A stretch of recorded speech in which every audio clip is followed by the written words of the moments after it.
Hello everyone, welcome to GDQ Hotfix. Right now, we have As Seen on TV, and unfortunately, I'm not Nichole Goodnight today. She couldn't make it, but Limey_SR, am here to have a great time watching some runs that have maybe been seen on TV, maybe have had a release or 2 or 3, I'm not quite sure.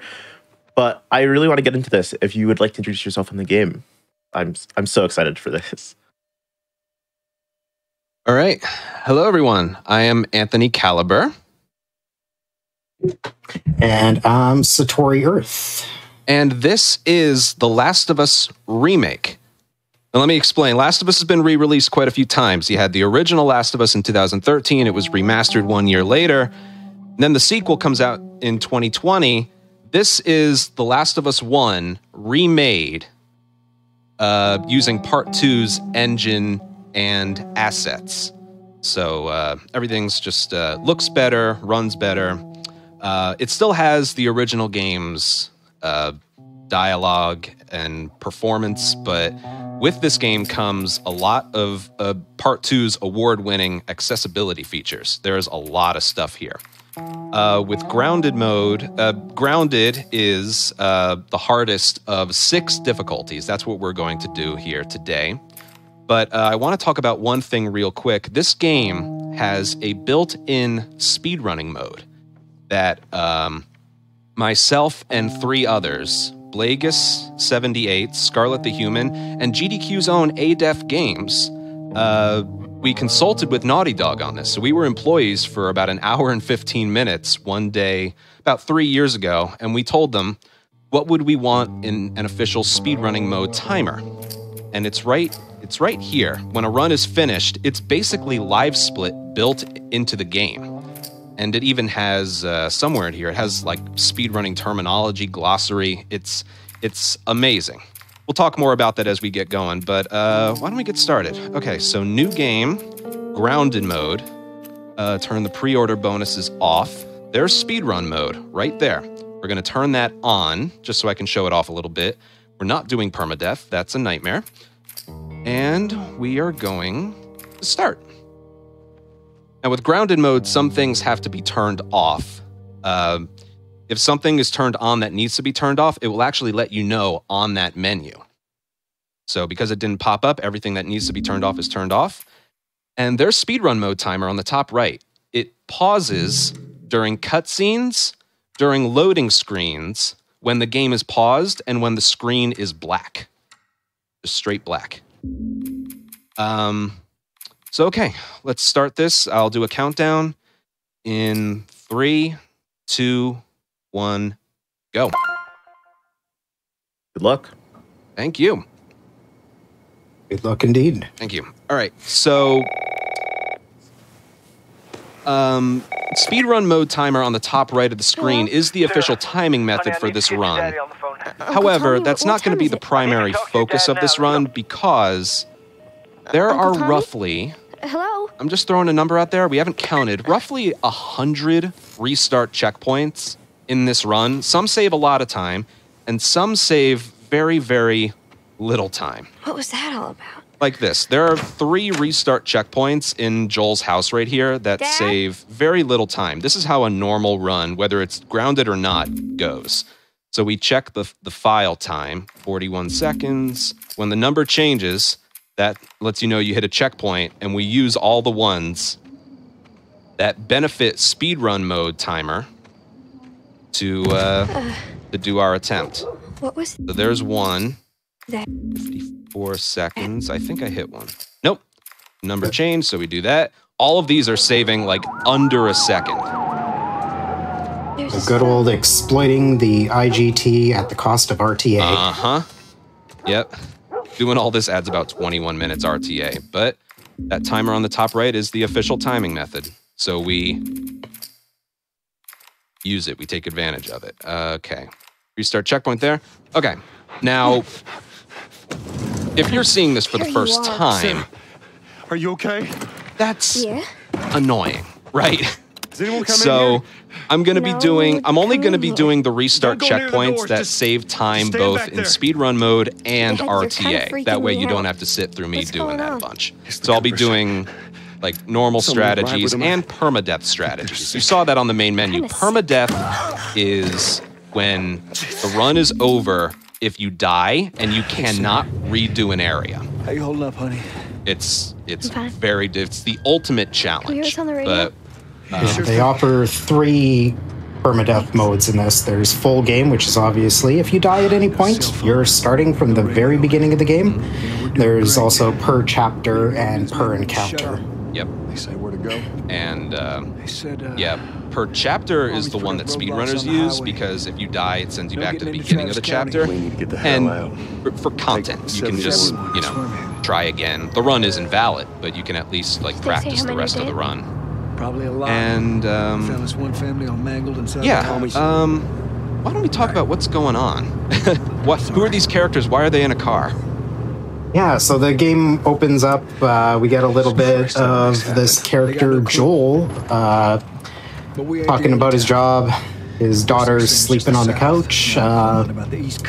He comes in, she wakes up. It turns out that it was his birthday, and she wanted to stay up to give him his gift. So we get this little sweet father-daughter moment of them bonding.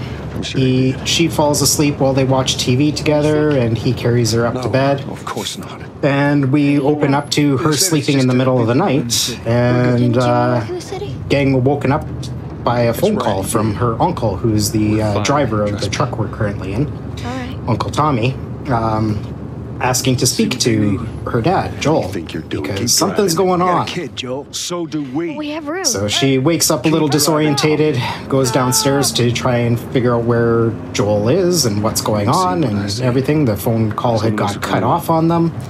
And Joel comes barging in the door, quite distraught, searching quickly for his gun, and the neighbor bursts through the picture window. Jimmy. Tries to, good old Jimmy, tries to attack, and Joel's forced to shoot him down and quickly flee out the front door with Sarah just as Tommy arrives. So everyone's in kind of a panic. Some crazy stuff is going down. No one really seems to know what's happening. Just people are going crazy and attacking each other. And everyone just wants to get out of town. And that's what we're trying to do right now. Yep. No. And let's put it this way. This will be an unforgettable birthday for Joel. Get us out of here. I'm trying. Oh no. Can't stop here. It shows something off with speedrun mode on the top right if I angle it right. Notice how the background of the timer on the top right is slightly transparent. That mainly is to, and notice how it's paused right now because the screen is completely black. It's slightly transparent mainly to prevent splicing and cheating, because I think every community has dealt with that in one way or another. Hey. It being slightly transparent makes it almost impossible to do anything of that nature. And it even I'd never actually noted that. Mm-hmm. It even, and it saves, once you've completed a run, it saves all the times that you had in a chapter. And if you get a best time, you get like a little flashing gold thing. It's nice. It is basically live split built into the game. And the reason we don't time a run, this run RTA is because the loading screens are very short, but they're a different length every time. What is it? One could be 2 seconds, another could be 3 seconds. They're very short, but they're inconsistent. Need to run. So, Yeah, I may not have run this game, but I did run part 2, and that was painful. Hold on tight. The loading screens were worse, and just the inconsistency of them. You never knew how long the load was going to take. yep. Keep your eyes closed, honey. Yeah, in console games, I feel like loading screens are just like the worst. Unlike PC, at least they're like consistent sometimes, but like then there's like people have like actual disk hard drives and like different types of SSDs. So all the loading screens are still just different, but at least they're kind of consistent. Yeah, the original Last of Us, or at least remastered, is run RTA because everything's the same length as long as everyone has the same console. For whatever reason, since Naughty Dog changed their engine to this, it's been extremely inconsistent. It's the worst game at least I've personally ever encountered in terms of like just the inconsistency of loads on console. I run a multitude of console games, and pretty much all of my runs, the loads are pretty consistent from run to run. Yes. It was really only Last of Us that it was all over the map. Yeah, especially when Part 2 launched. With regards to the original Part 2 on PS4, my record, I think, is 4 hours and 19 minutes. That's with in-game time. It takes 5.5 hours to do. The loading screens are an hour and 10 minutes. Thankfully... Yeah, you're looking on an average of 70 to 80 minutes of loading time. Yep. A full game run. Thankfully, Part 2 Remastered released in January of this year. It has speedrun mode, and the loading screens are about as short as this game. So it was a godsend for speedrunners. Okay, there was really no speed tech there throughout any of this. We're just running. We're just running. And notice speedrun mode right there on the top right. It has a +2.5, which is basically live split. It lets you know how far you're trailing. It goes away when it switches to the next chapter, but yeah. Okay, now blink, and this is 20 years later. Yeah, 20 years later, so we had a little cutscene there. They get stopped at the highway by some military, and the guy that stops us receives orders from his higher-ups to terminate on sight. So Joel turns his body to try to protect Sarah. Unfortunately, she does catch a lethal shot. Tommy takes out the military guy. He shows up at the last minute before he can finish off the job, but unfortunately Joel does suffer the loss of his daughter there, and we wake up 20 years later of him dealing with the aftermath of everything that's happened in that time. So if you're not unfamiliar somehow after all these years about the general premise of The Last of Us, there is a fungal infection, real-life fungal infection called cordyceps that in real life only infects small vertebrates and insects, but for the sake of the game's lore, has mutated to be able to take control of human hosts, and has pretty much destroyed the way of life for everyone. So they were forced into quarantine zones, which didn't quite work out because of the natural corruption and pushback that people are going to have. And yeah, we're seeing Joel's life, as it were, day-to-day life in the quarantine zone to start with.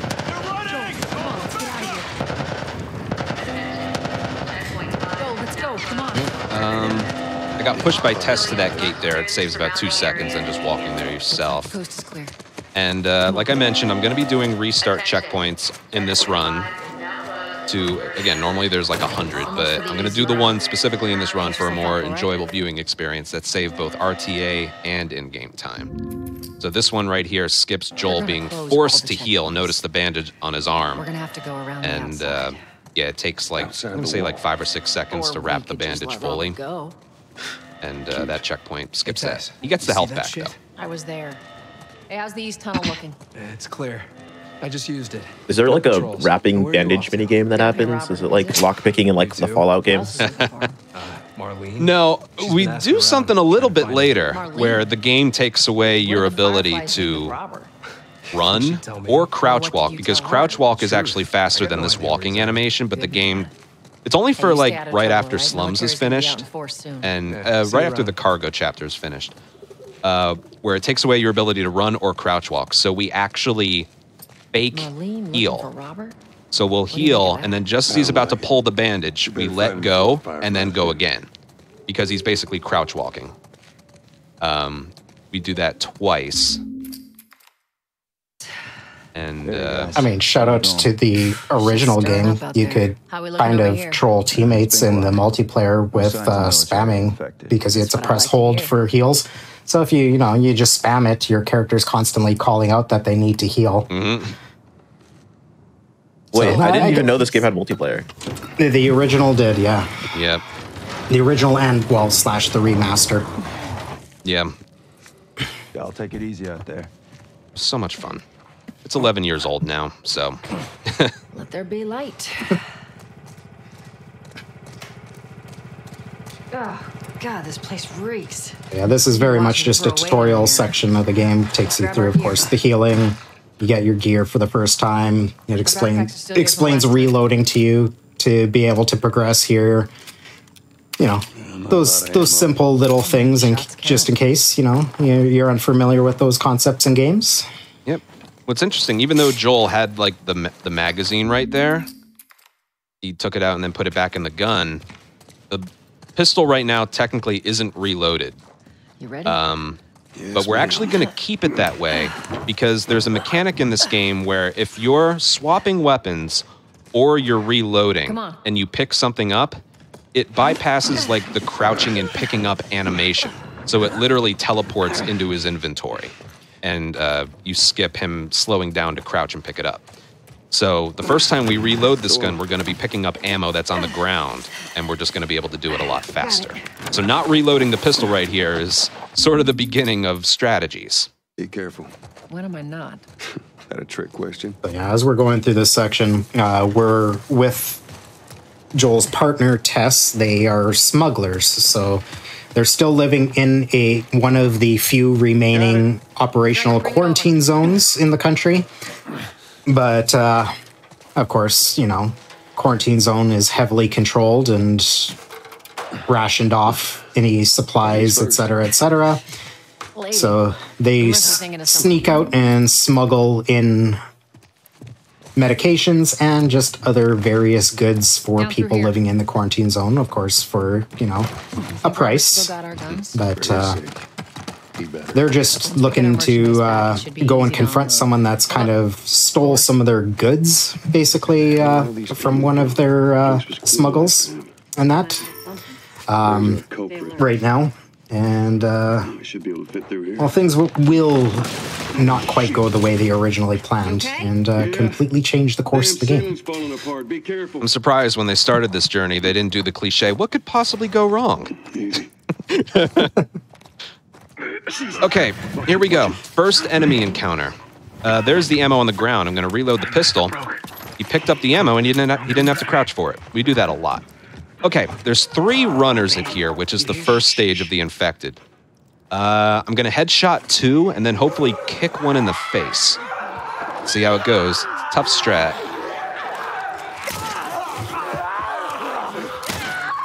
Beautiful. Perfect. Nice. All right, that's all of them. Let's hope so. So what's interesting... Clean. Yeah, so what's interesting with that strategy is you get 1 headshot, you get 2 headshots. If you're quick enough, you can just hit punch on that one runner that's standing, and for some reason, you just kick it dead. It's like the only enemy in the game you can do that to. And you have to be fast. If I threw a punch like half a second later, it wouldn't have worked. So I don't know why. Maybe it's because the game... Don't worry, we can just say it's frame perfect, and then everyone in chat's going to cheer, and they're all going to post their clapping emojis. It's going to be a great time. Right, it was frame perfect. Let's go with that. That's much better. It's a bit heavy. I think I can handle it. Oh, I love that one guy in the chat. They made a game based on the show already? I love that. My kind of humor. Fast turnaround. Yep.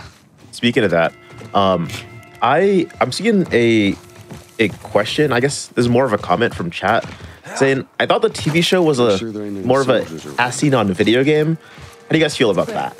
Come on. Well, I mean, this game narrative is definitely its strong point, but of course it was designed around the fact you have to play it. So they couldn't just redo it 1 for 1. They had to change some stuff. But they did do a fairly good job of adapting it while still keeping the core premise and plot points throughout the show. Like, it is a solid, as close to a one-to-one adaptation you can get when you're trying to translate something that you're Sure the coast is clear? interacting with versus soldiers, no just Robert's passively men, yeah? consuming. Yeah. And there's one episode in particular that was almost a one-for-one, You know what I was expecting. the winter episode with Will that make it David. more interesting? Yeah. That one was pretty close to one-for-one how things go down in the game. Come on. Minus, That's just not minus something I the coal like mine considered, but that's interesting. Right there. Pretty lady, how you doing? Yeah, I also think when we're in this part of the game, Joel decides to go after Tommy like right away, or just go and find him because he hadn't heard from him. But they don't, in the game, they don't decide to go after Tommy until they find out that Ellie's immune. Yeah, in the game's universe, Tommy and Joel had quite the falling out, so Tommy's not really that much at the forefront of Joel's mind at this point of the game. They went their separate ways, and Tommy basically told him that he wants nothing to do with him, so Joel's like, okay, well, we have nothing to do with each other. Half hour ago. And it's kind of Moved left back at to the that, wharf. whereas Is there not? in the show's universe, Joel is still very much concerned about his brother Tommy. And his main motivating factor for leaving the quarantine zone in the first place is to make contact with Tommy. Here we go. All right, just like Joel said, here we go. Slums, Wharf, and Cargo, I would say, is the second hardest stretch. Even though it's the beginning, I would say it's the second hardest stretch of this entire Our beef run. isn't with you. We just want So Robert. we need to get lucky We with don't wanna pistol do this. drops. We need to get lucky with Turn the fuck around enemy and leave now. locations I'm and not going reactions. anywhere without Robert. It's a lot of runs die to this Bash stretch your right here. skull, So unless you turn around and get your dumb ass out see of how we do. Fuck this. Take cover. You ready? Yeah. All right, we're gonna headshot one, Get the angle on them. punch another.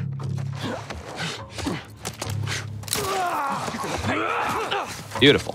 All right, so this guy's in this game, it was in the original, but it wasn't as done as well. There's a begging mechanic. If the game knows that that's the last enemy in the area, if you shoot them or punch them really hard, they'll drop to their feet or their knees and just be like, "No, don't kill me, man. Please, please don't kill me." And then, the game Give me your hand. won't let you kill the guy for like, I don't know, 6 or 7 seconds.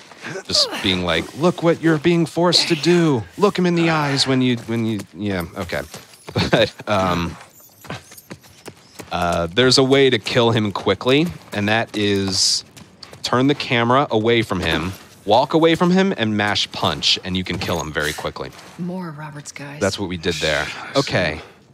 How do you know The last enemy to be killed here is the one that drops a key to a locked door. So we're going to time all that properly. I might have done something wrong there. See if this still works. All right, I'm going to do that. Little hiccup. It's all right.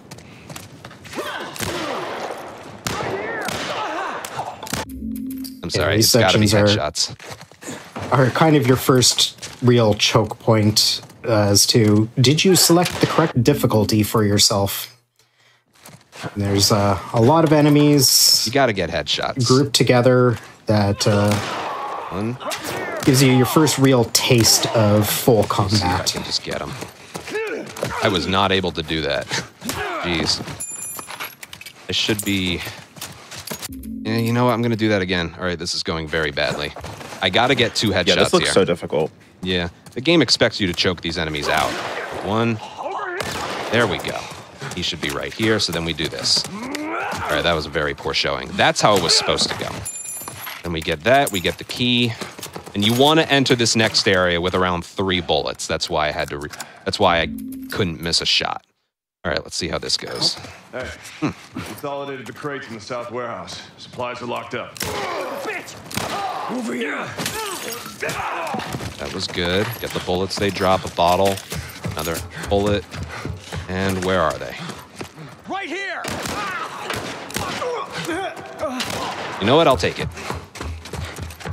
Normally, they drop anything? Yeah, speaking of clicking all those heads, We should have brought more people. you in chat right now, I'm looking at you. You should be clicking the new tab button and going to gamestonecreek.com because registration for the next AGDQ is actually live right now. And the hotel block opens for that event this Saturday on September 14th. So if you're interested in going and watching GDQ in person or like going and hang out or submit runs or anything, you can do that right now. There's our boy. Cool. I didn't even know that. Okay. Wharf. Like I said, that right there was one of the hardest encounter. Not the hardest, but one of the hardest. In an area where the game expects you to like silently choke out enemies, we're going for headshots and only headshots. It's tough. Let's be smart. So we're gonna get forcibly alerted here, Yeah, well. and then we're gonna sprint. Hopefully nobody follows us, and we just gotta take out that one guy that's guarding it. I'm gonna go for a punch. And then boom. Okay, that was perfectly right. That was perfectly done right there. So yeah, We just wanna talk, I Robert. separate slums into three parts. There's the first part when Tess headshots the guy in like that cinematic part, and then the key drop area, and then the part where you have to run upstairs. That is, oh, it's just, it's a night. I've lost count how many runs that has killed. So it certainly lived up to its reputation in this run so far. But we got a lot of games still to go. Okay, who's that guy we were We chasing? gotta get out of So here. here- Now. Yeah, here we finally caught up with the guy that we set out to confront that had some of our goods. I know a way around this. And turns out that he pawned the goods off.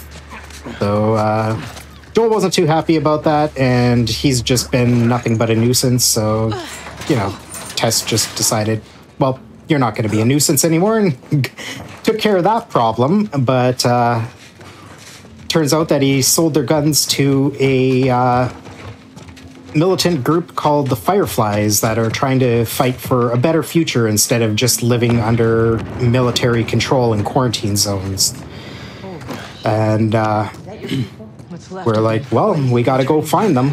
But it turns out the leader of the Fireflies is right behind her back and was just coming to talk to Robert as we confronted him. So here we are with the leader of the Fireflies, Marlene. And Marlene says, well, I do still have the guns, but I'm not giving them back to you without a cost. She's like, I need something smuggled out.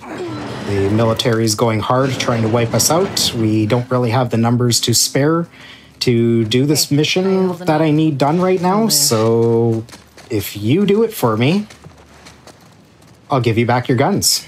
And then some. So now we're following Marlene. Yep. All right. Now we just got to make it past these soldiers right here.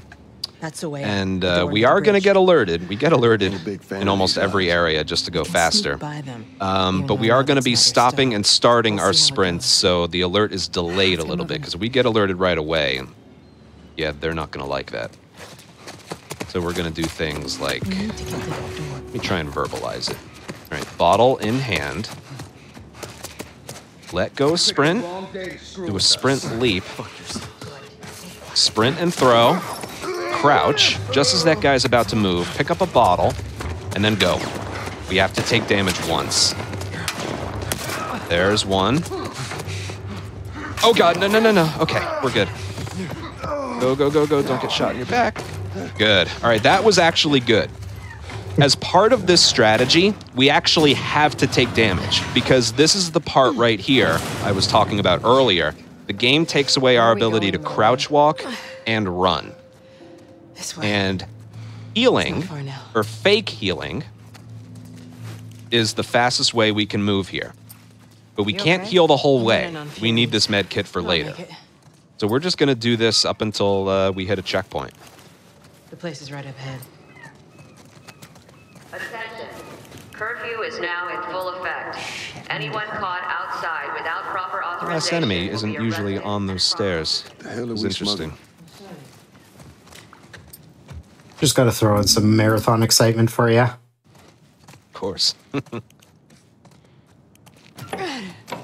I'm fine with those slums mishaps. If I didn't make it through cargo, that would have upset me.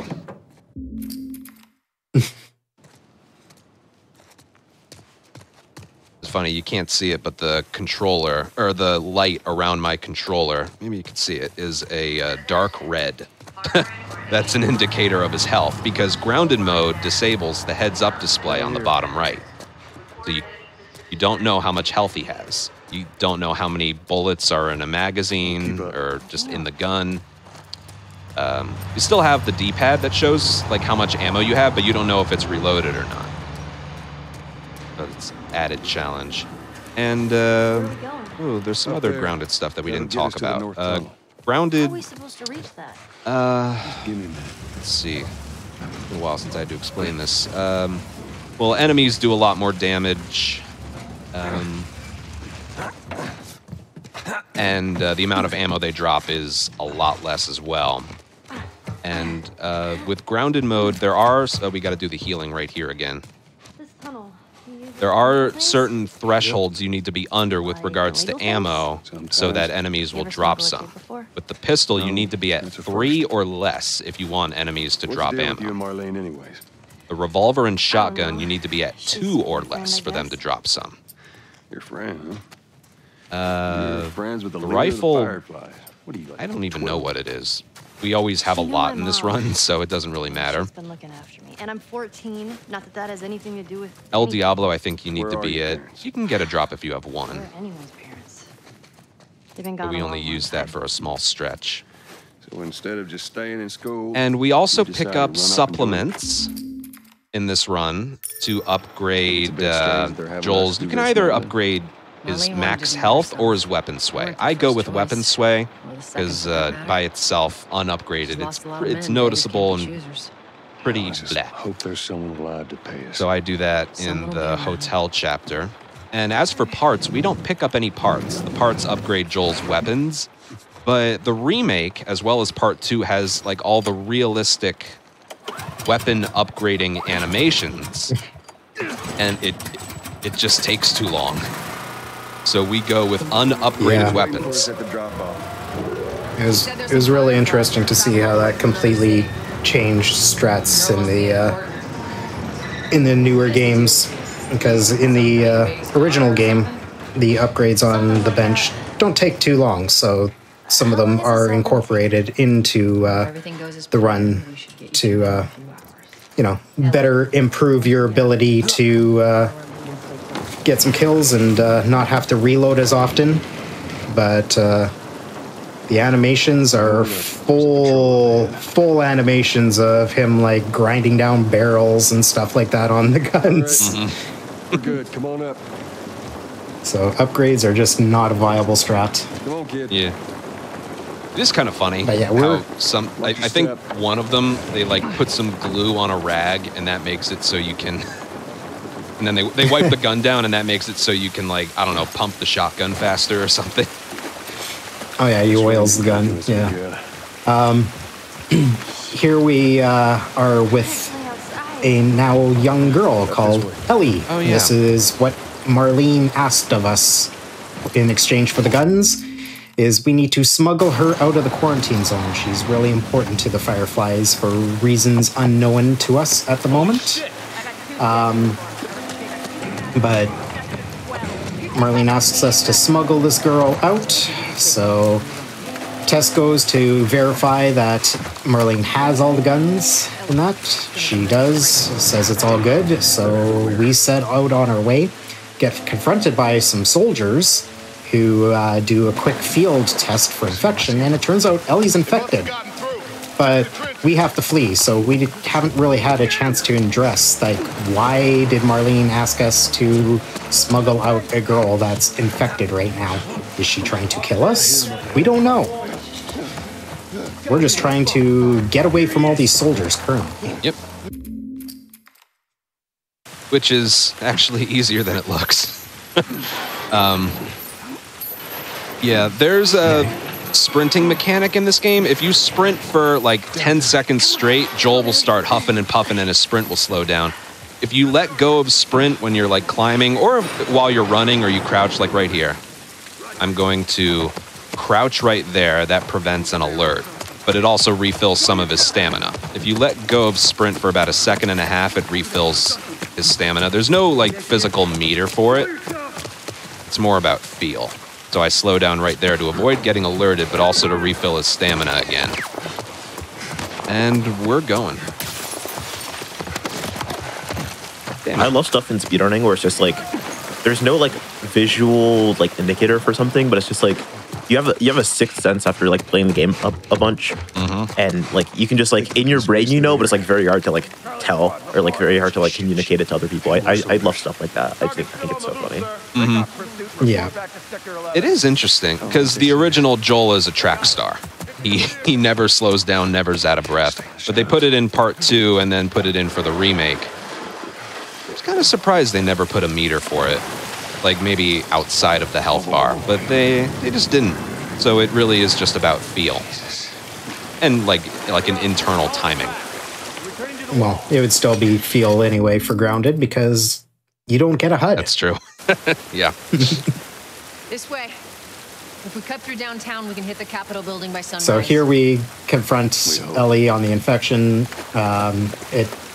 How the infection works in this universe is within about 3 to 5 days after being bit, sometimes even shorter, generally 1 to 3, I think actually is what is on one of the pamphlets. The host will start to turn after contracting an infection, getting bit generally. So Ellie's telling us that it's been 3 weeks since she's been bit. She even shows us her arm, like her arm's got a little bit of fungal growth on it, but the bite marks themselves are healed over. So she insists, like, I don't know what's going on in that, but I'm not sick. Like, I was bit, but it's been 3 weeks. I am not turning. I'm not going to turn. Why would she set you up? Damn it. So we just decide to, at the wishes of Tess mostly, decide to press on and see through the mission. Sort of. Take Ellie to meet up with some of the Fireflies outside of the city's and quarantine zone's limits. She also saw the merchandise, and it was a lot. Hold on, real quick. There's this funny thing with Tess right here. Watch this. I don't know why. That restart checkpoint actually saves time with speedrun mode, and we get that as a little bonus. So that's one of my favorite things in speedrunning is just when you're pushing the game and you get little unexpected outcomes that are nice and consistent. Yep. Okay, there's actually a strategy here. You gotta be holding down sprint, and Joel will actually be able to sprint here. If I had started to hold it down too late, or if I just let go and then press it back down at any point, Joel will be jogging.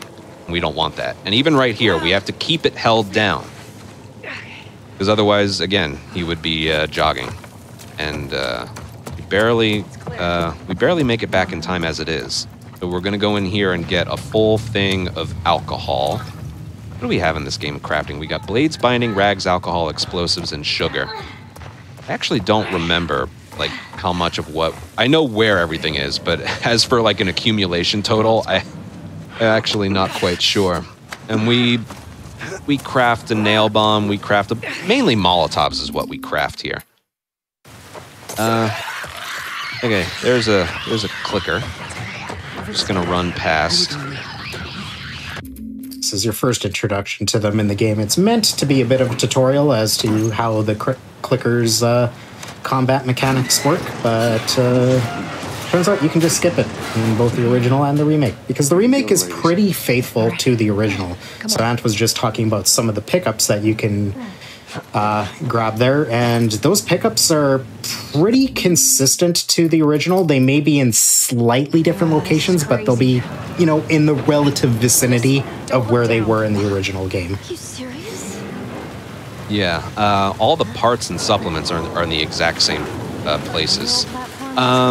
Okay, this upcoming encounter, this is where I like to think the run really begins. We're gonna pick up a revolver. In the original, when you pick up a revolver in this room, you get 1 bullet, but in the remake, you get a fully loaded revolver. And one thing I forgot to mention about Grounded, because it is so much more difficult, the game helps you a little bit, and your guns do a little bit more damage compared to the other difficulties. So on runners, stalkers, and humans, the revolver is a one-hit kill, and so is the rifle. So even though this is slow in picking it up, we are going to use this very effectively here. I'll go check it out.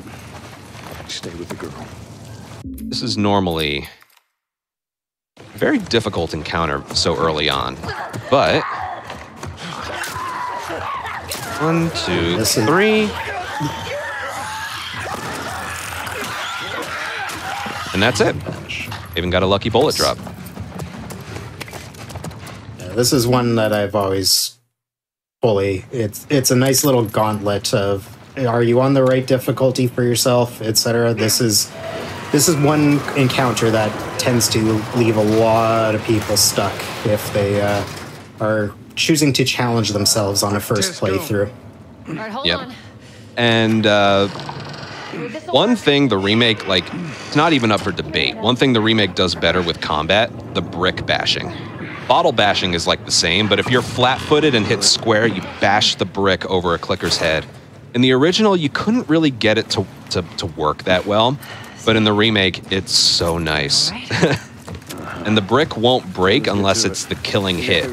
So you can keep the same brick for the entire run as long as you bash it over their head twice each time. It's so nice. Also, I see Crooked in the chat. Crooked Spin is a Naughty Dog developer with a pretty high position at the studio, and he's mainly responsible for speedrun mode in this game. And you always brush me off. He likes speedrunning, he's a fan of it, and so he put in the effort with the team to make speedrun mode for this game and for Part 2 Remastered. Shout outs to Crooked. Down here. Nice little project he pushed for, in addition to his regular duties. The man. Okay, this is one area where we are not going to get alerted. Distract with the brick. Crouch walk very slowly. Then we can crouch walk at full speed. Stand up. Sprint leap. Do a quick little sprint. Right there. Distract against that vending machine. Sprint. Crouch. Almost out of this call. Aim and move. Pick up the molly. That's just there. And go for the ladder. Perfect. That strat is harder than it looks. If you crouch walk at full speed, they're going to hear you, okay? And if you're aiming, crouched, aiming, and moving like this, you can move at a speed to where clickers won't hear you as long as you're a certain distance away from them. That was very well done. And the checkpoint leading into that just skips like maybe 20 seconds of dialogue. Okay, now there's 3 runners guarding like a crate we need to move to get out of here. So we're going to use this brick to distract them. So they're going to all go for the noise. We're going to sneak in here. Get this thing. Move it out. And fortunately, we did get alerted. But by the time they get to us, we should be out of here. Now, if we hit triangle on this gate here, while they're still here, we'll soft lock. Okay, they despawned, and we hit triangle. It's a weird thing with the PS5 version. If you hit triangle on this chain here to open the door, and the enemies are still spawned in, the triangle prompt to open this door never shows up. So we need to wait till they're despawned, and we do that just by looking at them. Okay, how do we get out of this place? Let's find out. That was very good downtown.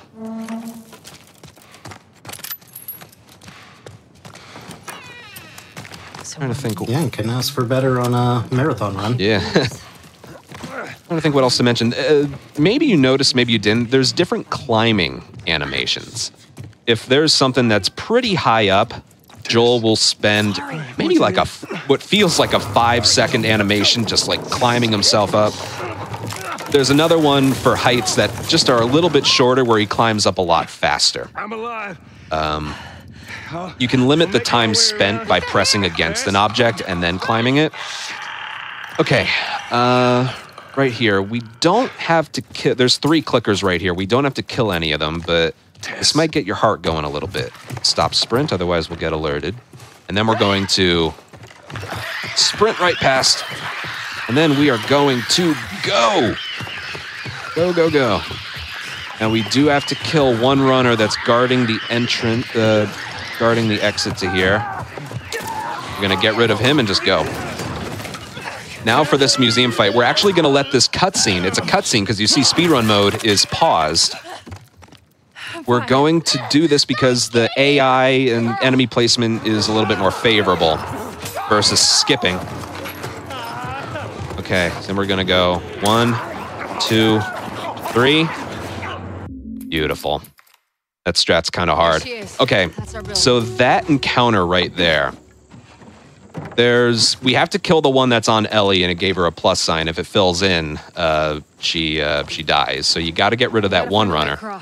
And then there's 3 more runners to deal with. However, the moment you kill the second runner in that area, the game is going to spawn 3 more runners outside. So why didn't they spawn in? Because from the moment I used the revolver to kill the 2nd, 3rd, and 4th runners very quickly. So I made it outside before the game had time to spawn them in. I cannot stress that enough. If you're doing that strategy, you need... Here we go. You have to do that quickly. Home stretch, Tess. This checkpoint doesn't save that much time, but it allows him to sprint, which looks faster. Just so it's out there, I can't swim. So here we're coming up onto the Capitol building. We discover that all the Fireflies that we were supposed to be meeting up with here have been wiped out, and that during the museum encounter, Tess got bit. And she urges Joel to see this through and try to meet up with Tommy, because Tommy used to be a Firefly, so he should be able to make some contact with the Fireflies to see this mission out. Because she points out, like, I was just bitten a few hours ago and I'm already doing worse off than Ellie. Like, this is legit. This girl, there's something about her. She's immune, and just see this through. Yep. Is that why it's called? Is that why it's called the Last of Us? I guess so. I guess so. Yeah, it's not really made entirely clear why they chose that name, because there is quite a few human factions that are still, I wouldn't say necessarily thriving, but active in this world. So you know what? Chat, clap it up. We figured it out. Solve the mystery. I do know in the Pittsburgh chapter, Joel says, "All right, I think that's the last of them." So I think this game should have been called The Last of 'EM. I think that this qualifies as a movie enough because they said the name almost of the thing inside of the thing. Yeah. Okay, that was Capitol. There was a lot that went on there. First off was the rifle pickup. You notice I picked up the rifle pretty, casually. But normally there's this long animation like Joel is looking at a gun for the first time ever. It takes 9 seconds. I got alerted when I made it upstairs in the Capitol. And as long as Joel has his full sprint speed, he can just pick up the rifle. If he has tired sprint or you're not alerted, you can't pick it up. Or you'll pick it up slowly. And then we just do a thing with timing, stopping, sprinting, starting, sprinting for the bottom floor. And the bottom floor, you can just sprint the entire... you got to crouch when you enter the area with enemies, but then you can just sprint the whole way. And most of the time, it'll work. And then right here, we can just crouch over a thing and move past them. Now right here, we need Ellie to follow us, but she won't follow us until we climb on this thing. So we want to climb on here as early as we can. And she's right over there. It's funny, if we're just sitting in the water right where we climb up and we don't climb up, she will never follow us. It's more she teleports to us once we start the climbing. And she can't swim, so we're going to use this to move her to the other side.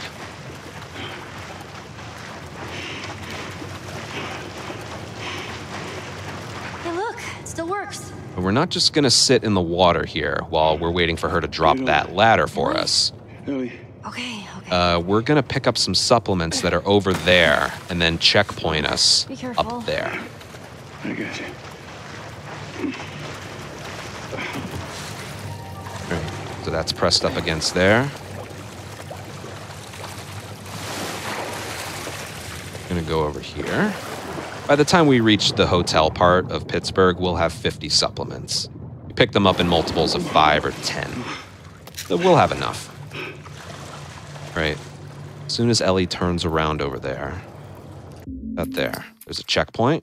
Before we move on, there's just a med kit sitting there, so we're gonna pick it up. We have 2 med kits for the entire run.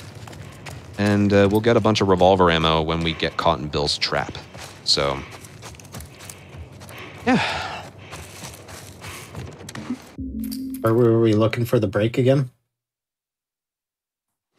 Yeah, are we going to break here? Yeah. I was like actually just so invested that I like forgot that I was even going to happen at this point. Yeah, I'm not gonna lie. Last of Us has that effect on you.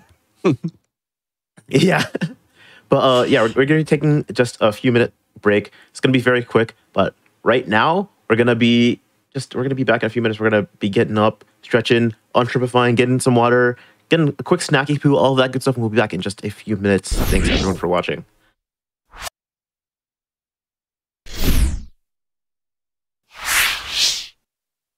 Hello everyone, and welcome back to As Seen on TV here on GDQ Hotfix. Before we get started again, I just want to mention that if you're watching on YouTube, you can come down to twitch.tv/GDQ to watch all of our shows live, and we also do reruns after we're done with the live shows, in case you missed anything from earlier on in the night. But if you're here on Twitch, you can go to youtube.com/GamesDoneQuick and watch all of the VODs from all the different events, all the different Hotfix shows, literally everything. And it's like such good content to have on, especially if you're a fan of speedrunning. Absolutely check it out, give it a sub if you're not subbed already. But we're ready to get back into the run if everyone else is. All right, good. And I second that. Live is better. All right, let's restart the timer in 3, 2, 1, go. And if you notice, the whole time, real time passed, maybe 4 minutes, but the speedrun mode timer never counted a single second. I've never seen it break, ever. Man. Okay. Yeah, they did a phenomenal job with that. Really did. I've never seen anything like this. Okay. So we are in, where are we? We're in Billstown. It's kind of cool. Yes. Lincoln, Massachusetts, which I don't know if it's a real town in Massachusetts, but... Shit, I didn't even know that. I'm searching this up. I didn't even know that. Yeah, we escaped from the Capitol. At the Capitol, Tess, since she was infected and pretty much gone anyway, decided to go out valiantly and buy us some time and stood her ground against the soldiers to give us as much chance to gain some headway to get out as she could. So she passed. We get out. Ellie tries to, console Joel, talk about it a little bit. Joel immediately shuts it down, puts up a heavy emotional guard. And we get on our way. We decide to go to a nearby town, which we are now at, to meet up with one of the contacts Joel has from being a smuggler. That's helped them out, sourcing out a bunch of stuff, to hopefully get his hands on a vehicle, because they have quite the journey if he's going to hunt down Tommy, because he knows he's gone quite far across the country from where they started out in Boston. Okay, I'm back with news. Okay, so I googled it. Lincoln, Massachusetts, it's a real place. And in 2020, they had a population of just over 7,000, and it was settled in 1650. So I guess it is a real place. Cool. Now I wonder if it actually looks like this. Because, How accurate to the game. No, based on part 2. Part 2 was in Seattle, and they recreated it almost perfectly. There's some, comparison videos on YouTube. So it wouldn't surprise me. All the pictures I'm seeing are just, big houses and, farms. So, I mean, it's probably close enough, honestly. Good job. Yeah. All right. So the reason Joel is sprinting here, I did a strategy where I walked near a clicker to get Ellie to say, "What is that?" And then that triggers sprint for some reason. Not, you can get alerted, but you don't want that. Just getting Ellie to say, "What was that?" triggers sprint, and we make it last all the way up until here. Bill has some traps around that you want to avoid there. We're just picking up some of his stuff there, like arrows. There's another arrow up here. And during this part, we're intentionally skipping some stuff. Like you may have seen it, I skipped picking up a modded pipe, Deal with this guy. which is basically just a melee weapon with a thing of scissors through it. It's basically a one-hit kill on whoever you swing it at. But we're delaying picking it up because the moment you pick up one, you despawn the later ones. So basically, the game is like, you get one and only one. It's all clear. Come on up. So we want our first pickup to be in an area where we can use it most effectively. And that's going to be literally the last part of Billstown. Pushing the truck. There was also a bow over there, but again, Joel spends a long time looking at it. In the very next chapter, we can just pick it up and literally just place it in our pocket. So we'll do that there. That clicker you're supposed to practice using the bow on, we're just going to run past. Okay, I love this strategy. Joel's going to throw a brick at this bomb. It's going to send a brick flying past his head, and we just pick it up. All right, watch your step. Things are kind of awesome. I'll move back a little bit. There we go. Just stay close. Just more tripwires everywhere. Now, the reason we haven't really been that worried about revolver ammo is because this area, I'm going to say, basically gives you infinite ammo. Not really, but it basically does. Now, the ammo we leave with here is going to last us pretty much the remainder of the run. That fridge, it looks like that's a counterweight. And there's a way to leave here with 17. The most it can hold is 18. Or, well, it can only hold 6, but you can have up to 12 more in your backpack. Cut that rope. And this encounter's a lot easier on the remake version compared to the original, because the original, infected with the revolver, it took 2 hits to kill, but in the remake, it's 1 hit. So this fight becomes a lot easier. Shit, here they come. See that? It's just body shots. So we're just gonna go 1, and that one, reload it. Boom. All right. I got the worst of the 2 spawns. 1, boom, boom, boom. Sometimes a runner can spawn over to the right instead of behind the fence. So I'm emptying my revolver because my revolver needs to be completely empty. Like this, when Ellie gives me that ammo. That's part of the trick to leave here with a bunch of ammo. It's not the trick, but it's part of it. Then we just keep taking care of them. So here comes the end of this part. Oh, all right, no. All right, we're good. I'm gonna reload the whole thing and then shoot the last shot on that clicker. I missed 1 shot, that was almost scary. So by reloading the by being empty when Ellie handed me the ammo in between phases of the encounter, that gave me like more ammo, but by reloading the revolver right before I delivered the last shot, it gave me an almost maxed out revolver. So that's the reason I did all of that. If you do anything besides what I did there, you won't leave with 17. You could technically leave with 18, but that would involve the clicker chasing Ellie around. So, wastes way too much time. 17's fine. All right, Bill's gonna open this. Impressively similar to the old strat. Yeah. The original didn't have that, like, emptying the revolver in the middle, though. The ending was the same, though. Strange difference. The whole ending with making sure to reload before the final shot. Yeah. Whatever supplies you may want or need, I suggest you You're grab. welcome, by the way. Afternoon well spent. Ellie, take a look around. Was that you who found that? Alrighty. Yeah, that was me. Yes. That was me back in the day. Sorry, I didn't remember. It was such a long time ago. 2017 I don't run or this something? game, but I did find a strat to maximize the ammo on that trap in the original game. I feel bad. I didn't remember that it was you who found that. It's been a long time ago. I mean, yeah, that was what, 2016, 2017? Maybe 2017, yeah. Okay, so we picked up the bow right there. And we're just gonna follow Bill to the next encounter. He moves a lot fast. Bill is pretty capable in this version. In the original Last of Us, he is.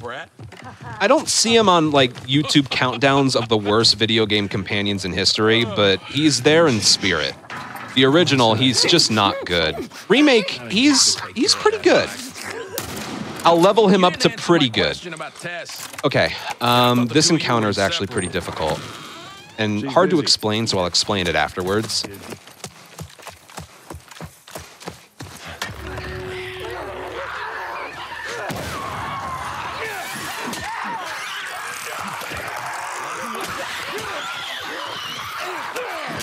Oh no. No, that's okay. That's okay.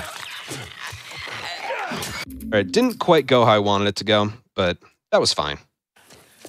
This game has like crawling, severed runners.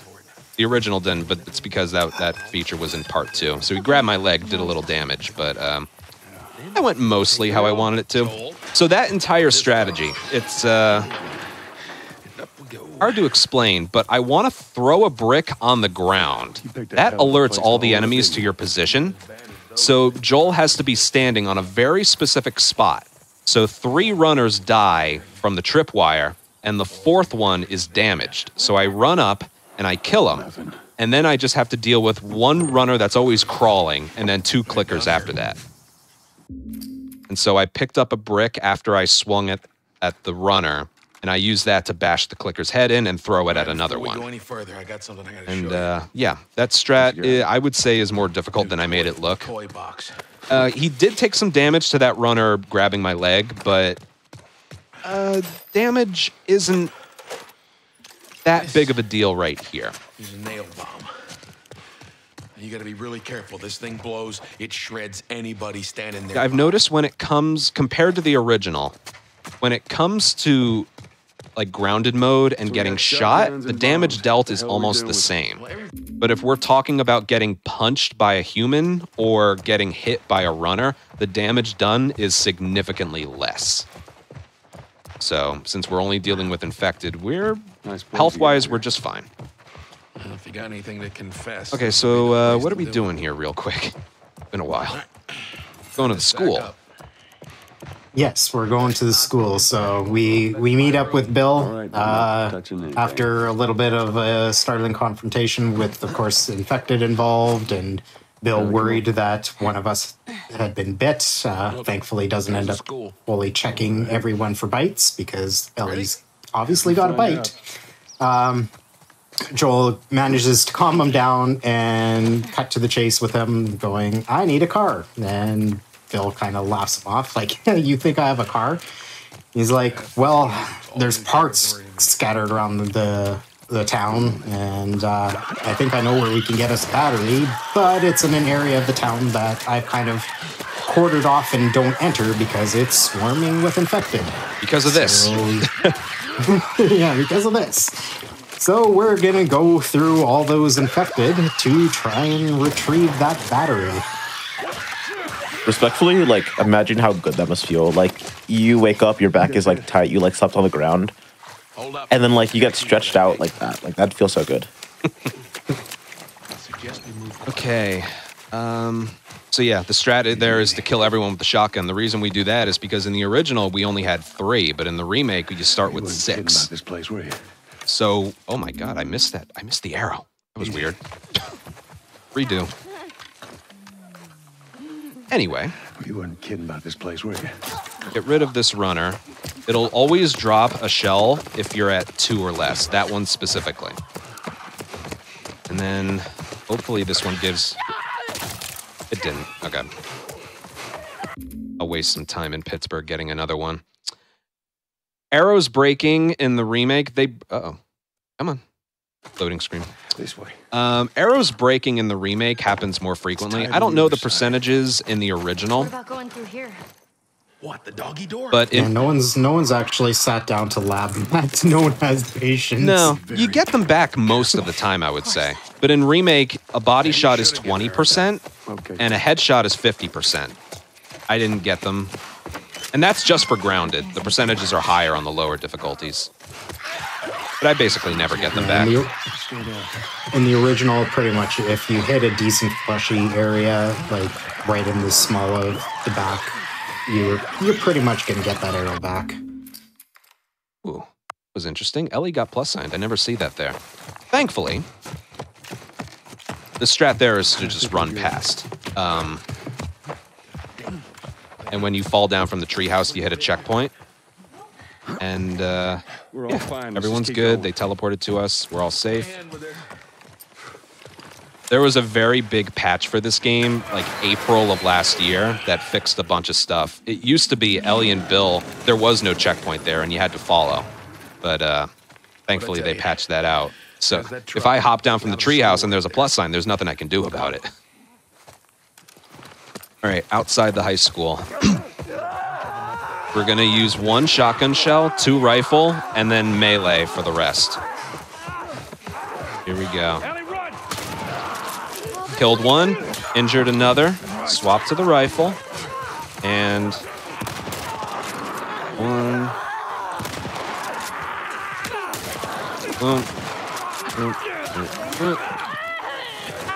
All right, Bill hasn't done anything, so I'll do it. Bill's supposed to kill 1. He didn't. Like, he never kills enemies with his gun. He will with his machete. But, yeah, I had to... He did injure it, though, so I just had to swing at him once. That was pretty good, and now we rely on some random drops here before heading into the school. 3. Bill just had to show true to form from the original. Yeah, he was feeling... Show off. He was feeling... A few people threw up the emote in chat there, so he had to show off why you have the Bill emote. Yeah. Although it wasn't a plus sign, but... He was feeling nostalgic. All right, school. We're going to try and enter. We're going to use 1 Molotov, and we're going to enter the gymnasium, hopefully with either 2 or 3 shotgun shells. So we're going to use a lot of shotgun ammo, but we're also going to get some drop towards the end. This fight is pure chaos, so let's see how it goes. Not completely inconsistent, but I'm going to pick up that brick. Kill this clicker. Pump the shotgun. Molotov this one. Kill that one. Bill, I don't need your help right now. We're good. All right, we're going into the next part. Kill the clicker. I killed 1. That's good enough. Hopefully Bill takes out 1 behind me. He is. Good. Pretty sure he's going to drop 1, yep. Right. Bill, I need your help with this door. We gotta clear these guys first. Okay, if you enter the door here with the, like, it's still locked, they have to converse before you can open it. If I had delayed heading for the door by another, like, half a second, I would have been able to hit triangle right away. Whatever, that fight was pretty good. Okay, bloater. I have 3 shotgun shells, so I'm going to headshot him with the revolver. You need to use 5 bullets. I'm going to go 2 headshots with the revolver and 3 shotgun and a molly. 1, 2, good. Bill also shot it once, so 1, 2, scary, but dead. Here's 2 runners, and they are dead. Beautiful gymnasium. Let's go. Can't get a better one. Love to see it. Yep. Yeah, so that bloater, a Molotov, and then 5 bullets between both of your guns. It depends what you enter the gym with. Joel, behind you! Okay. Get down. Ooh, I got a drop. Nice. Moment you kill them. These restart checkpoints skip a lot of dialogue. There we go. All right. Not the best actual, like, school, but the gymnasium was spotless. We're sitting ducks here.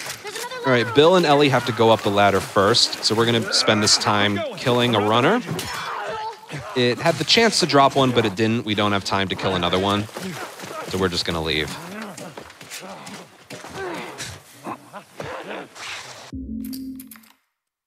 Yeah, what strat you do in the gym is dependent on how much shotgun ammo you enter with.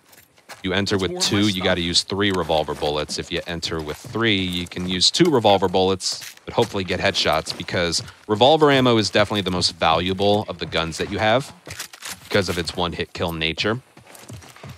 And yes, after I killed the bloater, I killed 2 runners right after that.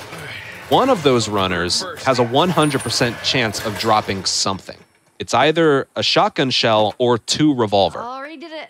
Thankfully, luckily, it's just luck, I got the revolver drop of 2. Because I had 15 bullets, and I got a drop of 2 revolver. That's not going to normally happen. It's just something specific with one of those runners. Now hit it. Hit it. That's the better of the 2 outcomes. All right. Checkpoint to get the truck in a better spot.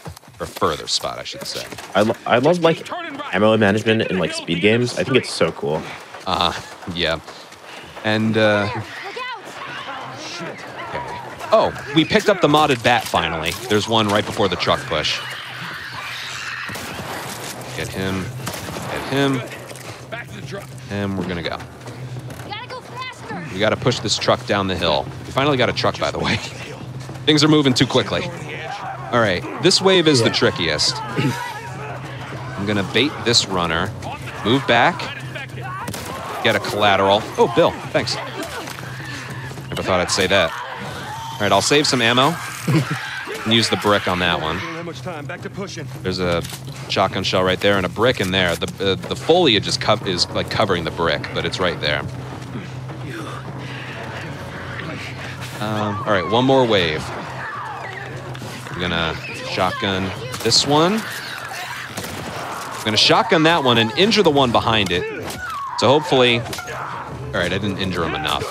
That was still really good. All right, Ellie, get ready. Oh, I love the strat. Let's see if I can get it. If you get in front of the truck, All right, Ellie, start it up. You run for the truck. So, it can push you down the hill. Yeah. So what had happened, we get to the school where the truck that we were going to get the battery from had crashed. We discovered that the battery had already been taken. We escape from the school because it's getting overrun by infected. But we end up in this house where we find Bill's ex.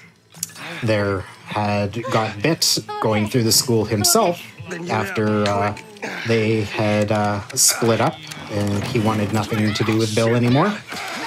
He left and went and got the battery himself and put it into this truck to try and escape. But having been bit, he just decided, I don't want to turn. Ended things there, but the truck was left intact with the battery. And we end up taking it and getting out of town. We made it to Pittsburgh, which we're greeted with a welcome wagon right here. Yeah. It's literally Pittsburgh, and I could like talk about like GDQ registration, but I won't. I already did that. But yeah, just know that I know. Twitch chat, I'm looking at you. All right.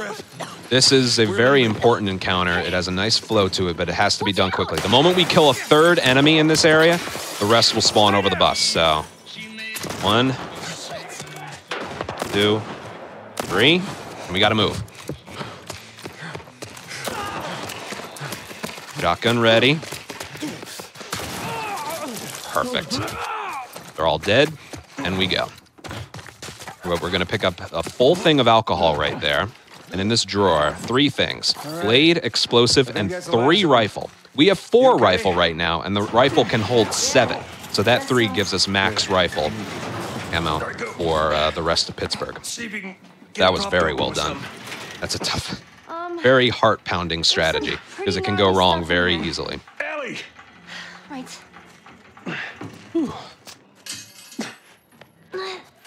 Definitely a tough encounter, even on a casual approach. When you're on the higher difficulties like this, it's quite a few enemies, and they can swarm and flank you real fast. Yes, their AI is much better in Remake compared to the original, because it's using Part 2's assets. And enemy AI is definitely something they did better.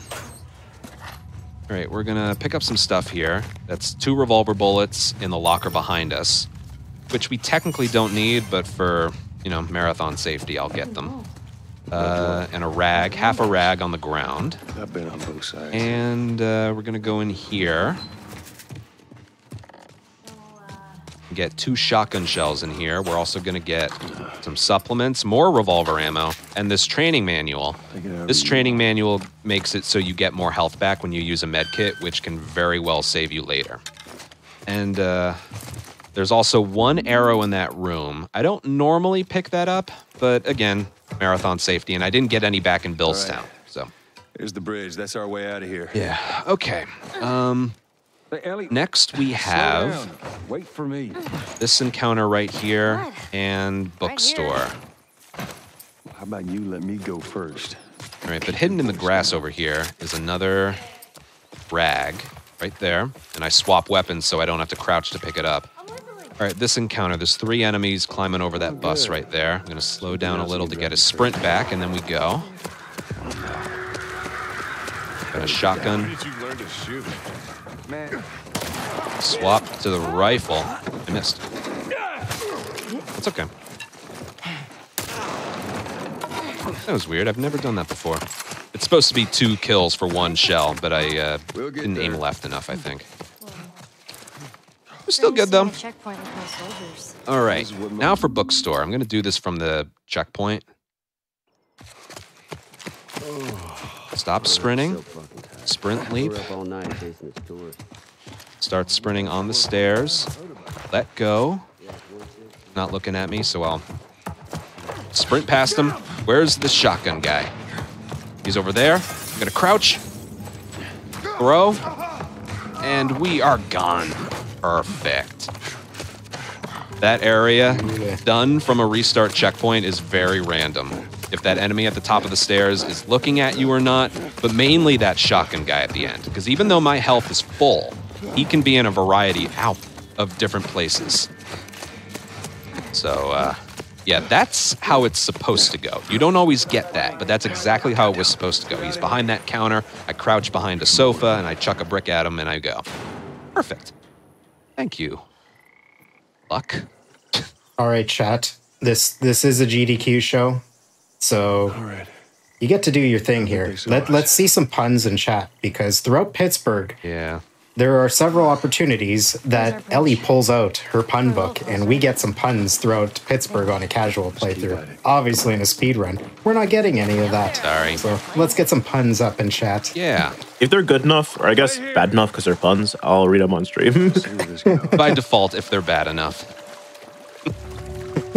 Yeah, I think puns are like the only like verbal joke that can like underflow into like being really good. They have to be bad to be good. Yeah.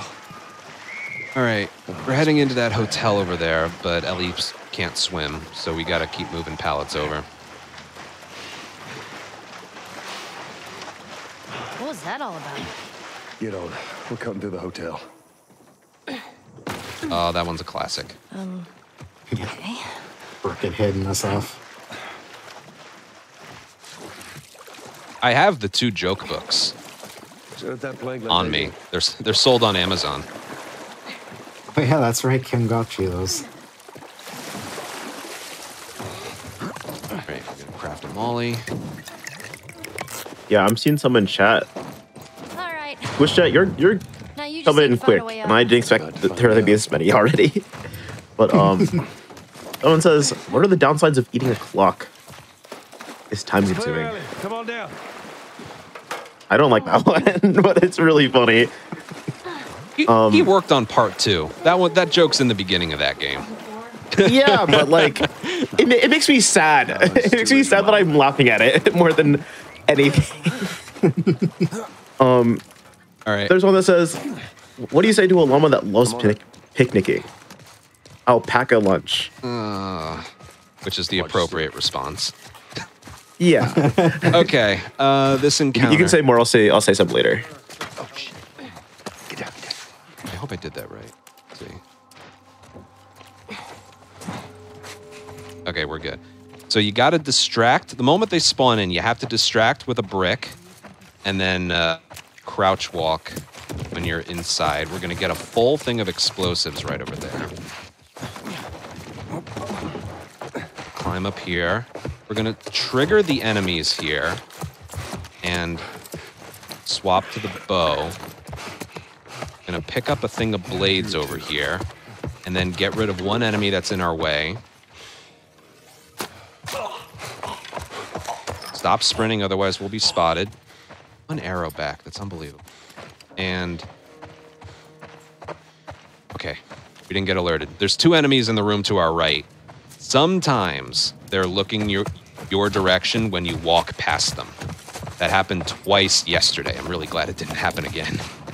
Right there, we got a smoke bomb and a full thing of alcohol, and we had to wait that long to sprint, because otherwise, enemies on Remake and Part 2, on Grounded specifically, have ridiculously good senses. So if you want to do things stealthy, which we have to here, because otherwise you won't be able to open the door here.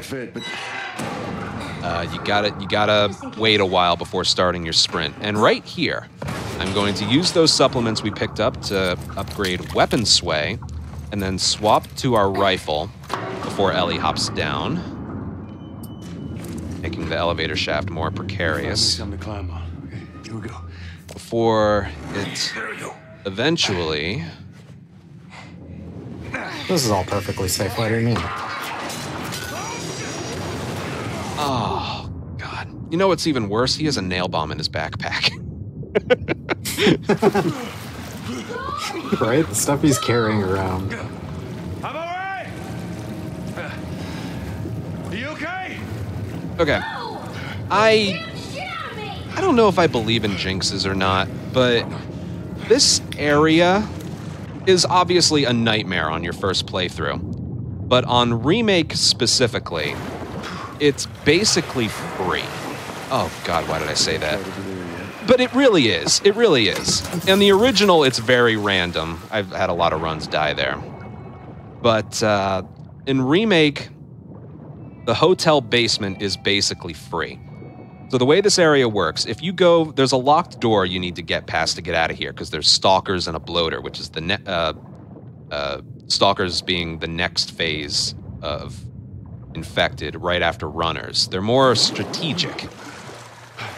They will run away from you and hide and wait to ambush you.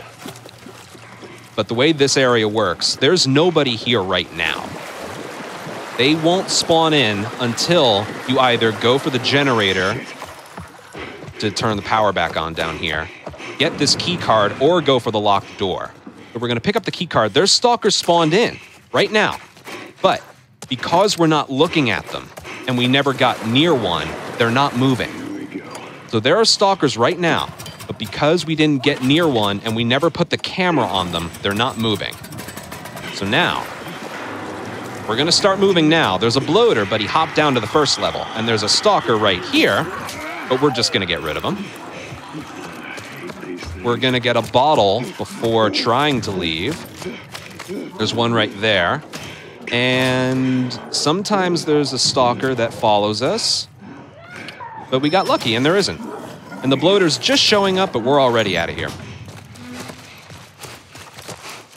And if that wasn't hard enough, now we have the kitchen area. This encounter is actually difficult. Let's see.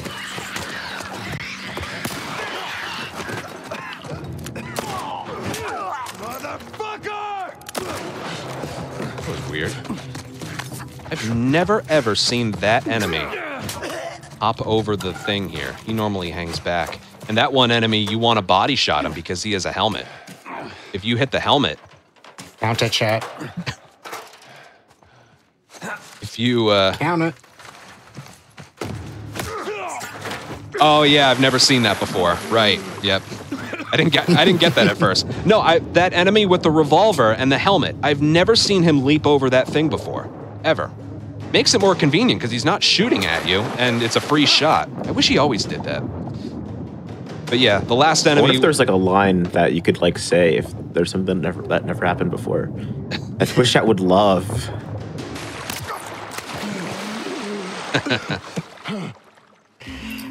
Okay. I need all the time between now and the next encounter to just explain what's about to happen. Next. Yeah. God.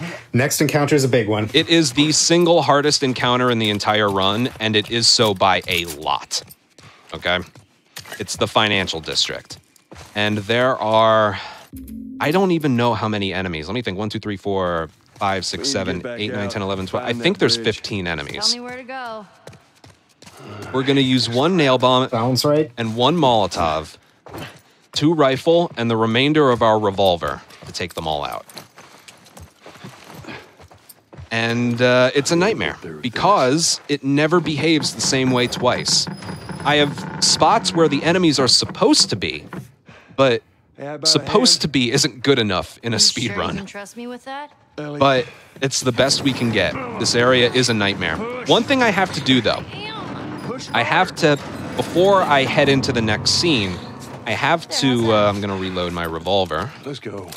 My health is full, thankfully. I have to hit rifle and then nail bomb. So the next time I aim, it's going to be the nail bomb. And then the next time I aim after that is going to be the rifle. If you don't do that, you don't get that. Okay, here we go. Oh, God. Yeah, so I should have known better.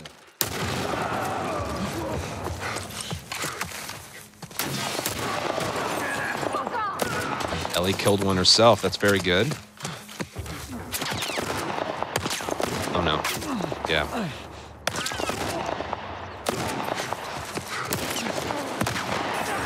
Good throw.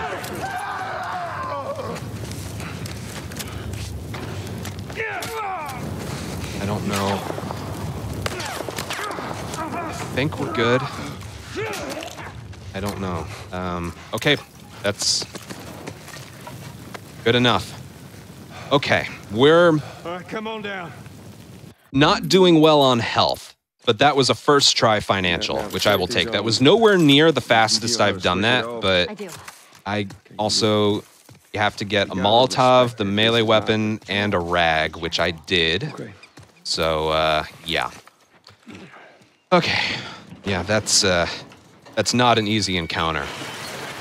If I didn't get shot, like, in the middle of that encounter, it would have gone much smoother. I'm very thankful that Molotov took out 3, I think. So that was... Yeah, that encounter's just brutal. Now, his health is very low. My controller is red. But I think I'm okay with health. I think I'm okay.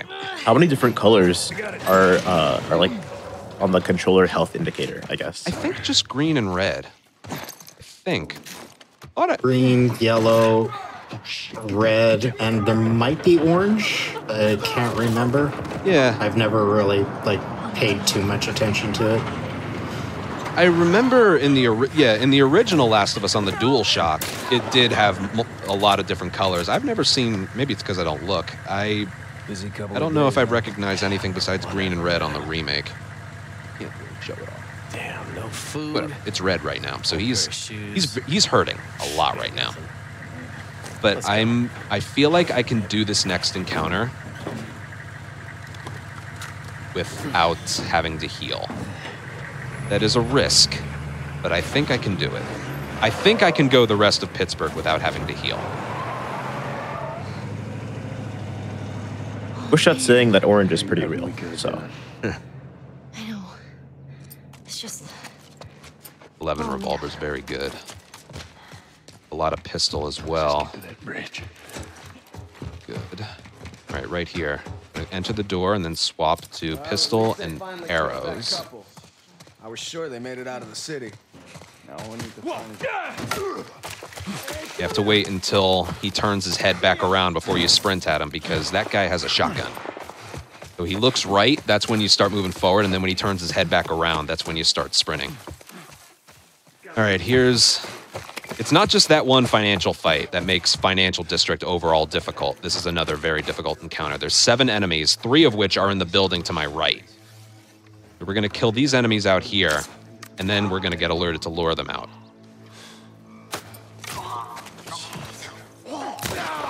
Now, we had to wait until that guy saw us with his eyes before we shot him.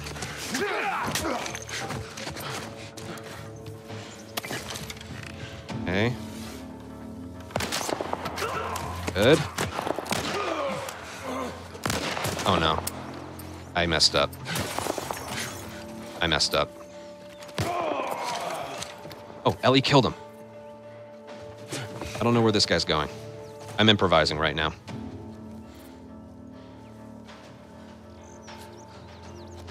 I know the moment I move, I'm dead, but...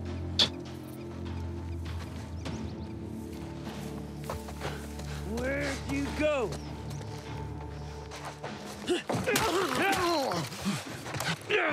Okay, that did not go the way I wanted, but we got through. What was supposed to happen was, after I arrowed the guy over there, I was supposed to leg shot him and then run forward. I shot him in the knee, it just didn't register. Okay. If you, drop my controller. If you, what is it? In this game... There you go.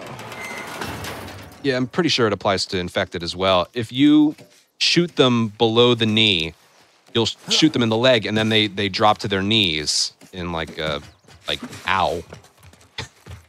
And they don't move, but I missed the leg shot.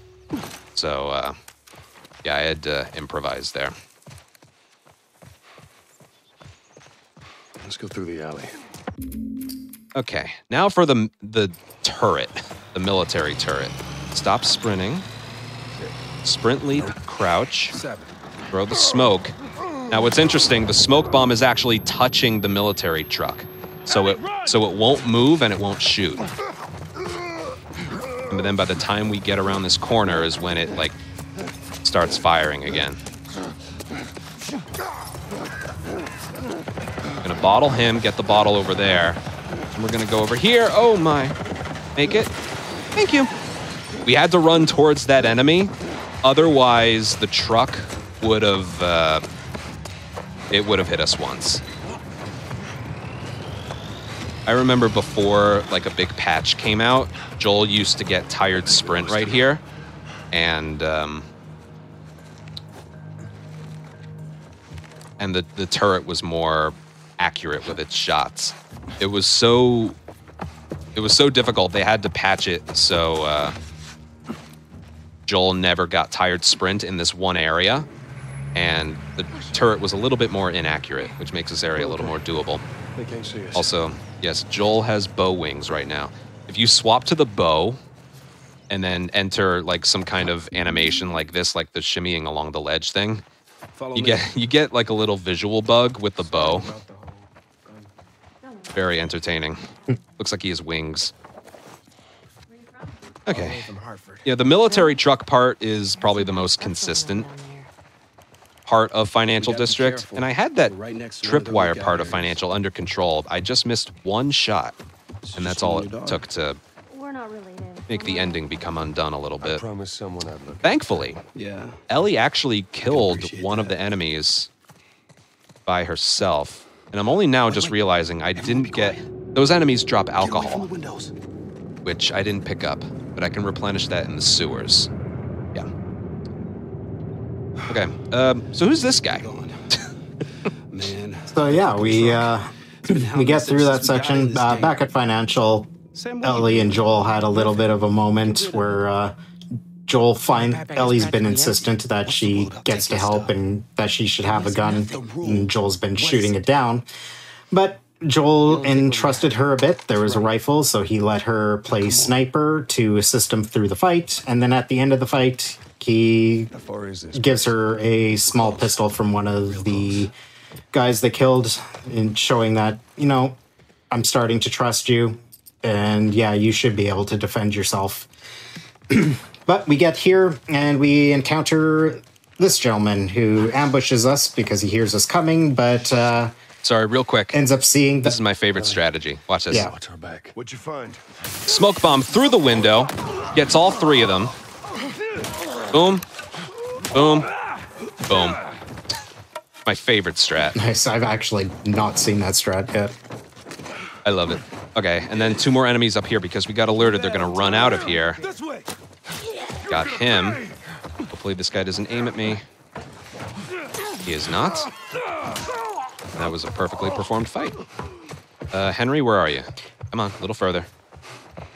He's not with us. We lose a lot of time.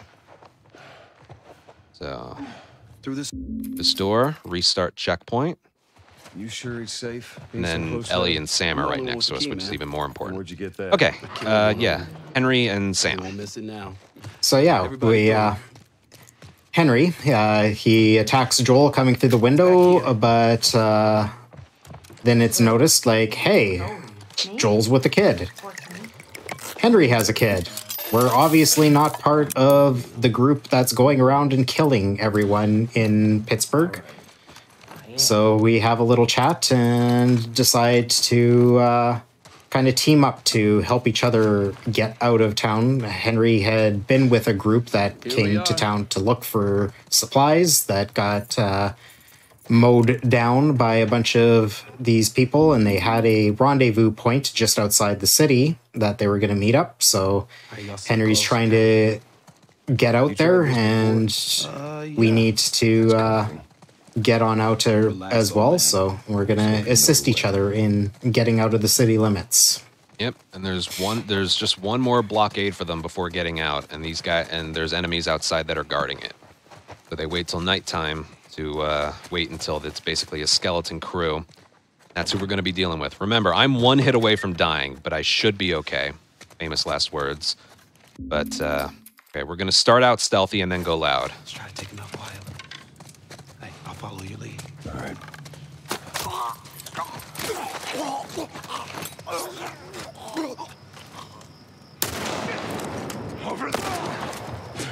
So far. Come on, hop out. Good. Going over here.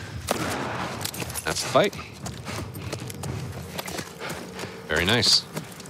Yeah, there's a lot to that fight.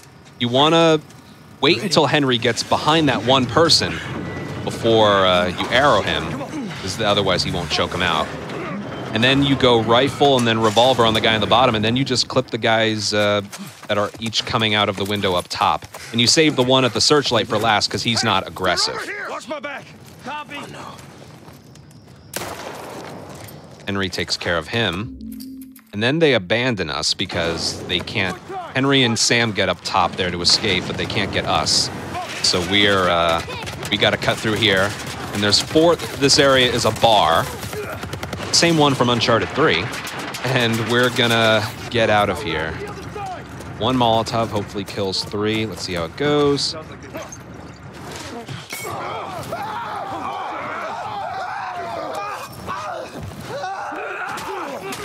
That was good. That was perfect. I don't know if anyone saw it, but two enemies died to that Molotov. Another enemy was partially on fire. I did a sprinting swing on him. He didn't get concussed. He combusted. All right, the strat is to just run away from the military turret here. The melee combat in this game is a little bit finicky because mainly with enemies that are partially on fire. In the original, that was a good searchlight, and Henry's. In the original game, We're gonna search this area. there was no partially on fire mechanic with Molotovs. You either like died from it or took some damage, but you weren't partially on fire. In part 2, they introduced this partially on fire mechanic where they have to stand there and just pat out the flames that are on their clothes and stuff. But then they brought that over in this game, but the melee combat is mostly the same as part 1. It's pretty much exactly the same as part 1. Whereas part 2 has its own, combat design. Very good combat design. So when you combine, like, part 1's original melee and combat with part 2's partially on fire mechanic, you get some weird side effects, like whiffing swings, or what you got there. He didn't get knocked down by the swing. He just caught more on fire. Yes, that was basically a perfect searchlight and bar. And now we're in sewers. How'd we get there? Yeah, so we run away. We get to the bridge, but the bridge is broken. And Ellie just decides to take it into her own hands. Despite not being able to swim, she's like, well, we've got no choice. The truck's closing in on us from behind. She's like, you'll help me. And just jumps in the water and kind of forces Joel's hand as to making a decision how to get out of there. So Joel jumps into the water after Ellie to try and save her from drowning since she can't swim, and they end up getting slammed into a rock, concussed. But Sam and Henry, who abandoned us just before the bar there, I'm gonna have a look. end up finding them on the beach and dragging them to safety and making sure that they're okay and didn't drown while being unconscious.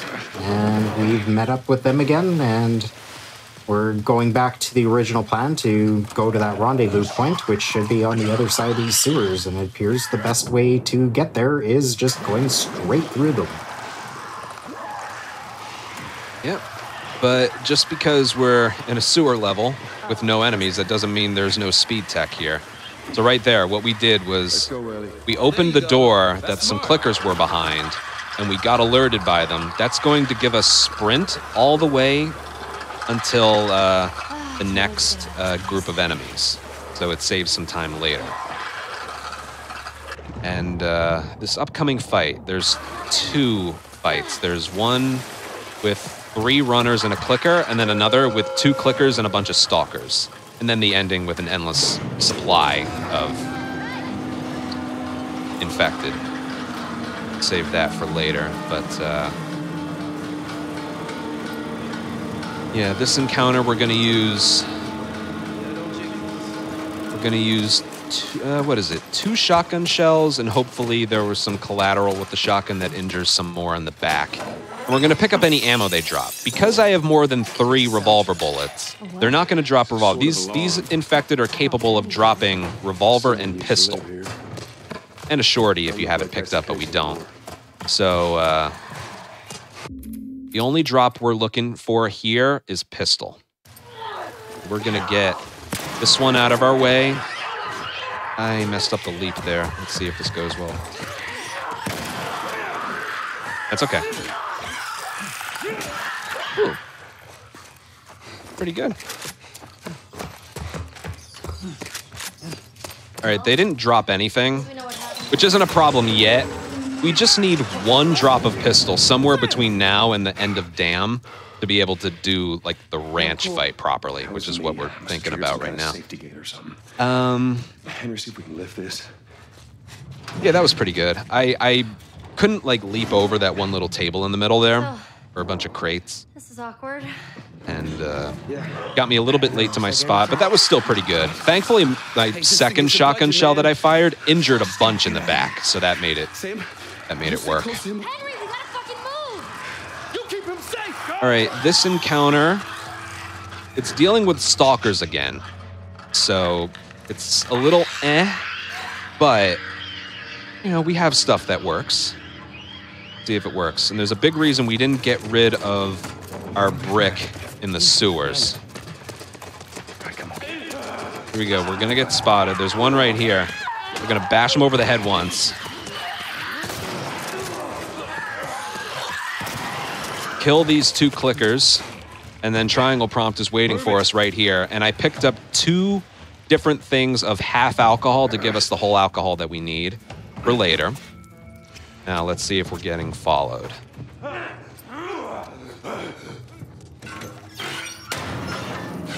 We are, but they didn't press, so we're good. And yeah, we can just leave. That was perfect. Now you gotta keep in mind, I've been doing this with just a sliver of health the entire time. Since the moment we left the first financial fight, I've been doing this with just maybe less than 1 bar of health out of like 5, I think. So yeah. Which on grounded is pretty much a 1-hit kill. On just about anything. He might survive 1 hit from a runner, but definitely not a second. I don't know what I want to do here. Should I heal? I want to heal. What I'm hearing is, for God gamers, this game is free, right?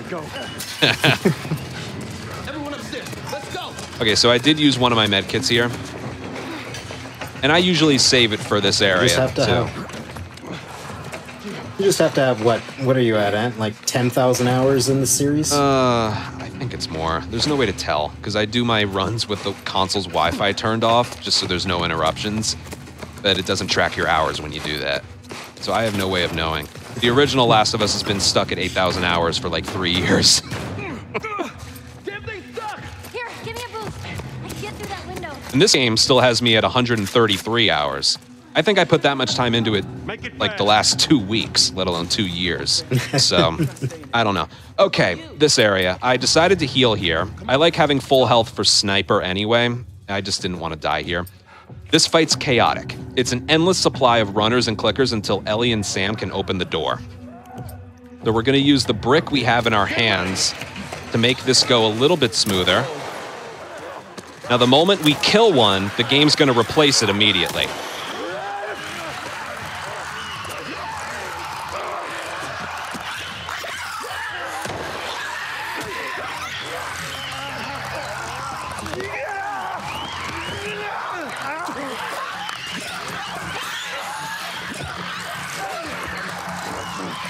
Doing okay.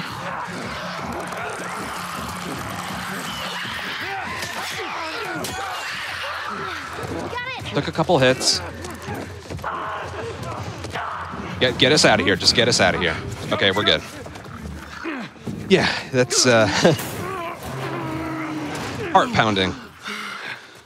Now we want to save our shotgun ammo for later, which is a big reason I didn't use any there. Look at this. Oh, are you fucking kidding me? All right. The little bit of damage I took from like 2 runner hits, that's only going to be detrimental if you have full health and you get hit by the sniper in this next area, you're dead anyway.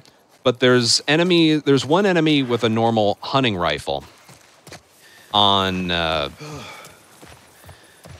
like the ground level. How you doing, little man? And if he critically hits you, That was a close one, huh? you're dead. If you have full health, you can survive it with a pixel of health remaining. But because I took some damage, it will kill us. That doesn't happen a lot, but there is a chance that happens. I don't even think I ever talked about that. There's like a critical hit system in this game that reminds me of Pokemon. That's a crossover, Last of Us and Pokemon. But like, Joel gets shot by a pistol, let's say. Sometimes it can graze him, and other times he can violently react to it. Now, it's not just an animation difference, it's a damage difference as well.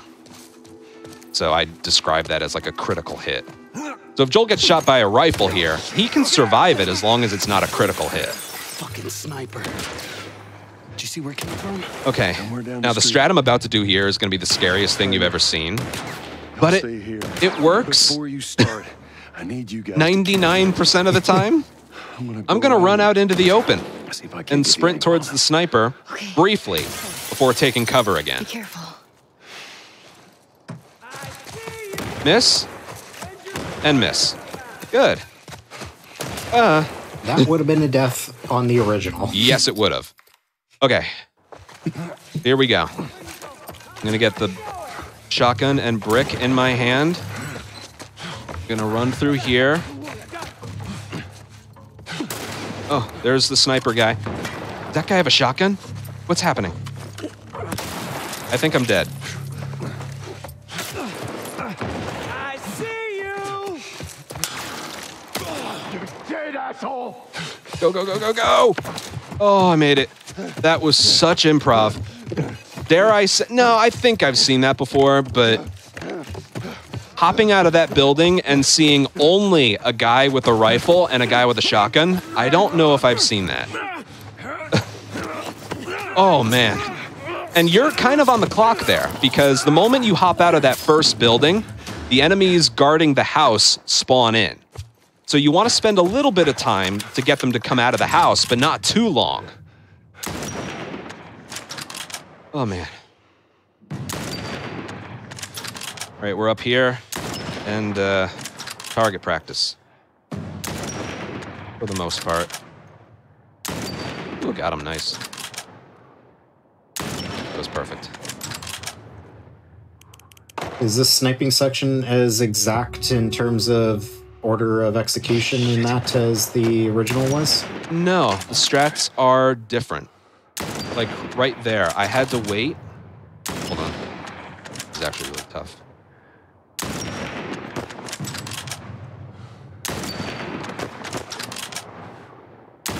Right, that was perfect. That was perfect sniping. Okay, it's a weird strategy, but Henry and Ellie fire 4 bullets, and the moment they're finished firing their 4th bullet, that's when you want to start killing them, because if you kill them before then, an enemy spawns over there, and over there. If you kill one of those enemies before they're done firing 4 bullets, you'll prevent enemies from spawning in that spot. So you want to wait until they're done firing, and that'll make it so enemies just spawn in a little faster. That is not in the original. All right, I'm doing this. I did that restart checkpoint just for convenience. There's a flow. These enemies spawn in infinitely. They'll only stop once Ellie and Henry kill one themselves, which they just did, and we timed that with a kill of our own, so that encounter is over. And this guy missed that throw, so he's going to come out of the truck to get a more precise throw. What were we going to say? Heads up for tech at the end of this section, which is coming up in a couple minutes here. We're good for our second break. Yes.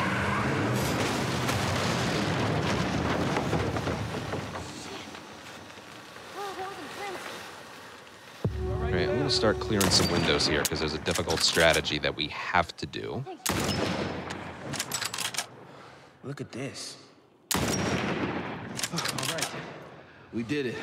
Also, apparently severing a hand with 3rd-degree burns cures it. Sam!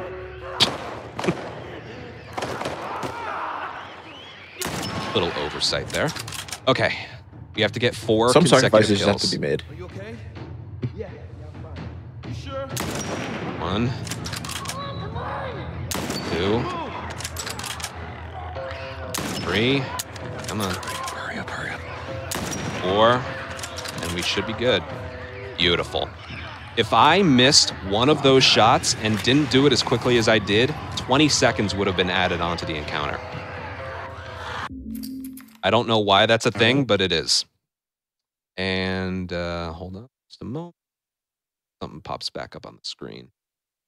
There we go. We'll stop the timer right there for our next break.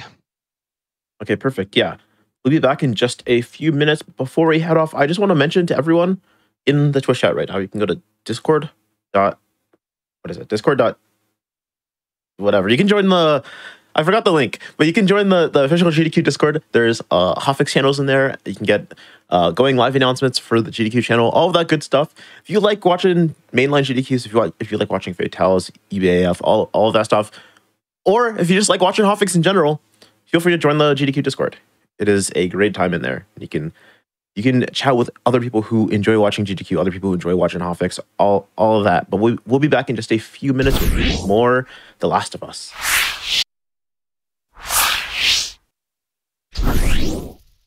Hello everyone, and welcome back to As Seen on TV here on GameStone Hotfix. Before we get started again, I just want to mention that GDQ Express is going to be at TwitchCon from September 20th to the 22nd. You can use exclamation GDQX in the Twitch chat to find more information about it. And also the schedule came out recently. It's really good. Take a look at that. But yeah, we're going to be getting back into the run. I'm super excited to see how this run finishes. Me too. All right, we'll pick it back up in 3, 2, 1, go. And again, notice speedrun mode didn't move at all that entire time. Means we're close to So Jackson well made. City, right? Okay, pretty much for the first time since we flashed forward 20 years ago, we have a bit of a time lapse here. I don't know what I'm feeling. Quite the significant little jump here. We jumped from summer into fall. We left off with the sniper. We got to the rendezvous point. Turns out everyone else from Henry's group probably got eliminated from the crew in Pittsburgh there, unfortunately. But we have a nice little night of friendly banter and have a meal and all that. We all settle in for the night.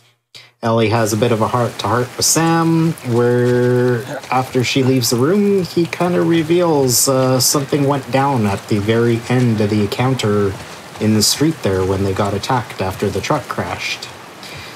So we wake up in the morning and Sam has turned. He has become infected and he goes to attack Ellie. Joel goes to deal with the threat. Henry instinctively goes to protect his brother and wards Joel off away from grabbing his gun, but Henry does what is arguably the right thing and puts Sam down. And of course, in the moment is just too distraught and grief-stricken, and he takes the way out as well there. So we're back on our own again. But in that time lapse, we have moved forward to fall and made it across the country to Wyoming, where we believe Tommy to be. We don't think he's right here, which we're about to find out he is, but we're on our way to find Tommy, and we meet up with him quite shortly. Yeah. And funny, you get a real sense of the time lapse there, because when I swapped to my rifle, he reloaded it, which means he hadn't reloaded that gun in 3 months. Right, so that restart checkpoint makes it so my side is already turned and I'm just waiting for Ellie. Saves a lot of time. Teamwork. I'll high-five her. Apparently I can't. All right. That's the first time I've high-fived her since my first playthrough. It's gonna be the new like GDQ like big bid war at the end where it's like instead of save or kill the animals, like do we just give her a high five? Are we chill like that? I love that. I just lost like 4 seconds there doing that. So Well, if I starve, you're responsible. I love that idea. Should we head in? That is like more time difference than like saving or killing the animals. Is it really? They're friendly. Because it's such a meme, save or kill the animals. I never actually knew how much time it saved or lost. It's been quiet for a few days. I don't know how much time it actually is, but I know it's like not that much. Trying to bring the plant back to life. We had it working before. Right there, in the original, Joel had to crouch walk his way through like the little bridge that we made there. But in Remake, you can run the whole time. So it wastes a lot more time in Remake compared to the original. Hey, Tommy, give me a hand with this. Sorry, I'll be right back. Right, we just have to wait here. Can I? Yeah, of course. You like swimming feathers. I would go over and look at that guy's face, but I don't recognize him anymore. Yeah, there's quite an interesting fellow there that asks for Tommy's assistance with the shoe on the horse there, and there. now he just looks like a general NPC. I know. But he had quite a unique face in the original. I like the way he delivers the "Hey, thanks, Tommy" line, so I always say it. But then, and I don't know, he looked a little creepy in the original. But here they gave him like a whole full head of hair and looks more. You know, we'll be fine. I don't know what more he looks more like, but just the hair. He's completely bald in the original. Take it easy. I don't know. Bald with his beady eyes. Yeah. Oh, the eyes. Yeah. He just looks maxing. I don't know. Yeah. There's a few emotes up in chat if you're curious what we're referencing. Yeah, that's what he looks like. We've been here just a week. It feels like forever. All right, as for inventory, the one thing I'm a little worried about is I have no pistol ammo. I need at least one leaving the dam, so hopefully I get at least one drop somewhere. And if I do get a drop, it's going to be, because we have to come back this way. Eventually, bandits are gonna... Well, actually, what is going on here? We're, generator stuff. Yeah, we meet up with Tommy. Turns out they're got this entire dam functioning. Well, was functioning. It's having some issues right now, so they're here working on repairing it. But they've got a whole functioning town with electricity, wall, everything. And they've built themselves a nice little commune. Nice little sense of peace for the most part. Occasionally dealing with infected and bandits, but but for the most part, they're doing okay. So Joel comes in with his mission and with his past trauma with losing his daughter and that, and starting to feel an attachment to Ellie. He's looking to pawn her off because he can't deal with the emotion of that right now, so he's looking to disrupt all of Tommy's peace and ask Tommy to take her to the Fireflies for him. Which, once we get to the end of this section, Ellie's going to catch wind of and not be too pleased with, and she's going to tear off from us. But not before this place is overrun by bandits. Yeah, a group of bandits, because it is a video game, so we needed something more than just the plot moving forward to happen here. So we get a bunch of bandits. Yeah, we need an encounter. So we basically, like, the entire length we've been walking, we have to go back that way, which I guess is pretty cool. We did it, boys. No, not I guess, it is pretty cool. Like, you better have been paying attention. Nice work, boys. Somebody get on the horn and give Maria the good news. But yeah, this fight upcoming here is very random. If I can make it out of, like, the first room here, I should be okay. But this encounter's a doozy. Here we go. I'm gonna go through the bottom. Stop him! Don't let him into the building! Dash his head once. Ally dropped a pistol bullet. I needed that.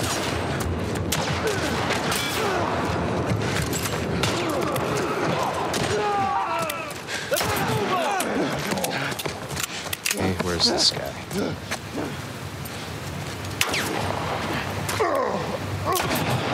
In the original, if you run this far forward through there, everyone behind you just faints and dies. Yep. It's a very entertaining strategy. And it does happen here too, but it doesn't kill the 3 outside. Alright, good. And I got my pistol drop. Right, there's a checkpoint, hopefully. Yep. That gets Tommy closer to us. We're going to pick up any ammo they drop in here. Right behind you. Which is usually just a bunch of shotgun, and I'll pick that up as well. Do your thing. All right, this strategy is specific to explain. Let's see.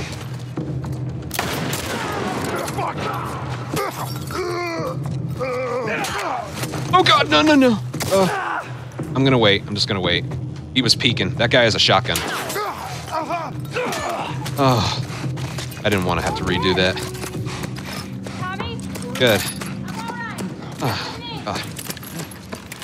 And we're good on pistol ammo. So yeah, that strategy. All right, this is where Ellie leaves us. We got to chase her down on horseback. To get speed on the horse, you need to hold sprint and forward and only adjust the camera a tiny bit. That's how you get max speed. All right, that strat at the end. You have to peek through the door just a little bit and then kill the one enemy in the back that I was aiming at. Once that happens, you move forward. Once you move forward, the enemies that we ran past in the beginning, they die. They get killed behind us. And then the 2 remaining enemies are enemies with shotguns. So we bottle the one in front of us, and then I wait to swing until I notice the guy to the right isn't peeking. I did that, and then he peeked, but luckily he didn't fire, because even though I have full health, 1 hit, even from that distance, kills me. Ellie, what are you thinking? So that was done perfectly, but still a little scary. All right, this I would say is the 3rd hardest encounter coming up. Ranch, there's let me count. 1, 2, 3, 4, 6 enemies? No, losing count. 1, 2, 3, 4. I think 6, but it might be 7. No, 7. 6 sounds right? I think it's 7. I should know these things. All right, focus time. We have enough ammo to do this cleanly. So let's see how it goes. Headshot. cover you. with the pistol. Headshot. Swap to the rifle. We're gonna get this guy in the back. Now for the hardest part. This guy up here. He has armor and a rifle. We got him. This guy isn't supposed to be there. I don't know what I'm doing. Oh boy. We're in trouble.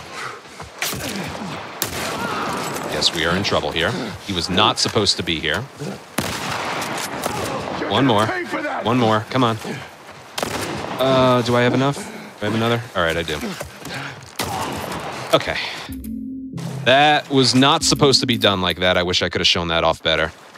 This enemy over here was not supposed to be there. He's supposed to be hiding behind an object. And yeah, maybe I can show that fight off briefly when the run is finished, because it's a very fun to watch encounter, but it was not supposed to be done that way. Oh well, we made it. The most important thing about this encounter is that you make it through. In terms of ranking like the encounters by difficulty, financial, like the entirety of financial is definitely the hardest. I would put slums as the second hardest. That encounter right there is definitely the third hardest, I would say. Going this way. But yeah, once I rifled the guy in armor way in the back, that next enemy was not supposed to be there. Oh well, happens. All right, checkpoints just to place us a little bit further. And now for the ranch. The ranch is a lot easier, like the actual ranch house itself. Look, by the ranch. That's our we're gonna use. Did I have rifle? I swapped to my shotgun, but I don't think I needed to. I'm gonna check. I'm gonna try and conserve shotgun ammo. Might have made a mistake there. Let's see. Be careful. Just check real quick. All right, yeah, I'll use my remaining rifle bullet. Shotgun ammo comes in handy later. Rifle does not. We're gonna use El Diablo. The last time we used El Diablo. A rifle and then a Molotov. 5 enemies killed. Boom. Boom. A little dramatic there.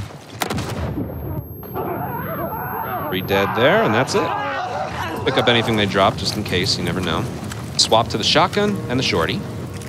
All right. House is clear. And we're out of there. And beautiful. Time lapse. So yeah, before that encounter in the house there, Ellie confronts Joel, speaks her piece as to everything and where she's at with stuff. They have a little moment. Most of the campers from there. A little spat. The fight happens, and by the end of it, Joel comes to his senses and goes, "You know, you're right. I can't just abandon you. Like, it's not fair to either of us, because he's become attached to her, and she doesn't deserve to just be abandoned like that yet again in her life." And he decides to take Ellie along the rest of the journey himself, instead of trying to pawn her off on Tommy, who had decided, despite resisting initially, to take the reins, but Joel's like, "No, we're finishing this." And now we're in Colorado trying to find where the Fireflies had went to. Yep. That's that. Pretty good fight there. 1 shotgun shell, 2 shorty shells. And yeah, we're in University of Eastern Colorado, which is fictional. But I don't know if the actual... Go Bighorns. Yeah. I don't know if like the design of this place is actually based off of somewhere else. But yeah, University of Colorado exists, but not University of Eastern Colorado. I would have wanted to be an astronaut. Yeah, right here is just... Basically, they're just... Tommy said that this is where the Fireflies are, so that's why we're here. So we're just looking for them. Yeah. When I was a kid, yeah, they had set up a lab here. Yep. And that encounter right there is just basic gameplay stuff. Hey, a locked gate. Need a generator. There's runners surrounding it? Oh, what are the odds? Yeah, I think that was 6 runners that were killed there with 1 shotgun. Yeah, a whole mess of them. 2 shorty shells. We're going to use the remaining 2 shorty shells on in the science lab. Yeah, we picked up the shorty at the end of the sewers, which is basically just a right holster shotgun. And we only use it twice and use 2 bullets or 2 shells each time. Okay. Now back to infected. We're gonna fall into like a dorm area here, and it has only clickers and 1 bloater. So, yeah, we're gonna go sneaky, and then eventually go loud, but we'll be too far away for them to catch us. But it has to be done in a specific way. Here we go.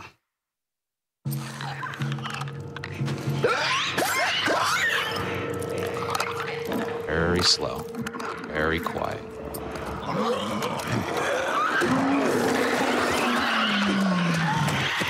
Now, because we're far enough away from the bloater, he's gonna throw something at us, but he misses. And then, I think I'm dead. Yeah, I'm dead. I'm gonna redo that. The clicker is supposed to be behind the bloater, but he didn't walk far enough away. Get a little bit. There we go. The bloater is very wide, let's say.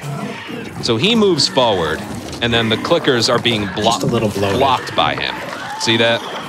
That's how it's supposed to go. The clicker kind of snuck past him there. Maybe I should have done the perma-strat. Works a little better. Oh well. That hasn't failed in a while.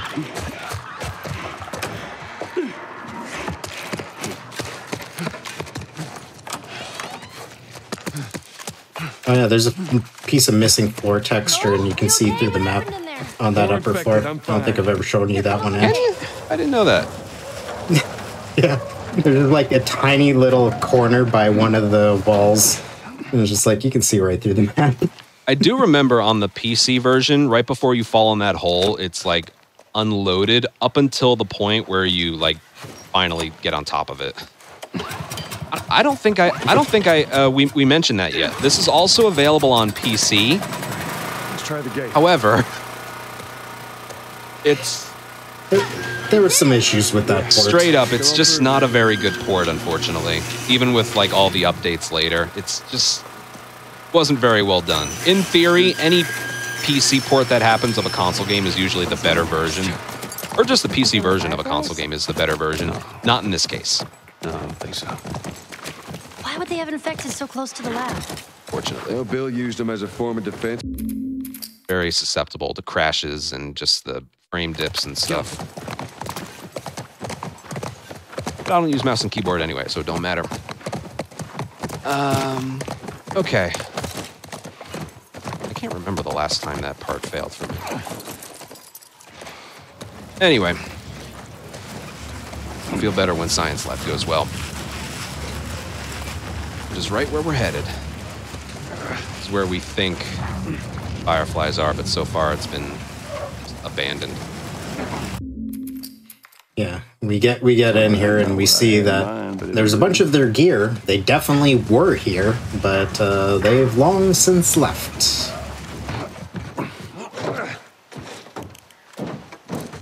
Then, just like the dam, it gets attacked by people just looking for supplies. All right, we're inside. Come on, kiddo. Which happens in the show as well. Yes. There you go. Actually, they're... Yeah. Thanks. Let's look around. All right, but we actually have to start preparing for that encounter right now. Because the gameplay to cutscene transitions are seamless, what we do here is going to still be there after the cutscene. So we're going to lay that nail bomb down, and that's going to be there after we skip a cutscene and the encounter begins. So basically, once we make it a certain distance in, enemies are going to spawn right on top of that nail bomb. Which makes it so we only have to deal with 3 enemies on the bottom instead of, I don't know how many, 5 or 6. But the enemies in here have a big difficulty spike because they have axes, shotguns, shorties, El Diablos. It's a nightmare on paper. And it will be a nightmare depending on if they're accurate with their shots. But we got a good strategy for this one. Yeah. No fireflies either. Well, maybe in all that research, they turned into fucking monkeys. Here we go. What are we going to use here? We're going to use... We're going to use 2 shorty shells and a brick. I think that's it. No, 1 shotgun. And we're going to use 1 shotgun, 1 brick, and 2 shorty shells. We know where to go. Now here we go. Get the hell out of here. Get him out of our way. Get this brick right here. Run through. We didn't get shot because we had the camera off of them. Shotgun ready. Go. Get him out of our way. Ugh. And beauty. Beautiful. Whew. That was a perfect science lab. So I don't know if I ever mentioned. Oh, this is gonna hurt. I'll show it. Ow. Ow, that's unlucky. Yeah. 2013, the year of impaling. Honestly. As I like to call it. Honestly. Yeah, I know 3 games. I've been on Hotfix for one of those 3, and I've asked if anyone out there else knows of a game in 2013 that has their protagonist being impaled through the abdomen. Please let me know, because we've got Deadpool, Tomb Raider, and The Last of Us where it all happens. All 2013 releases.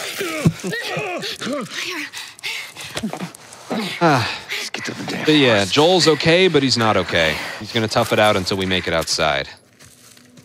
And yeah, it's Ashley Johnson's delivery on her lines throughout this are just gut wrenching. Joel, amazing acting. It's like a performance and a half.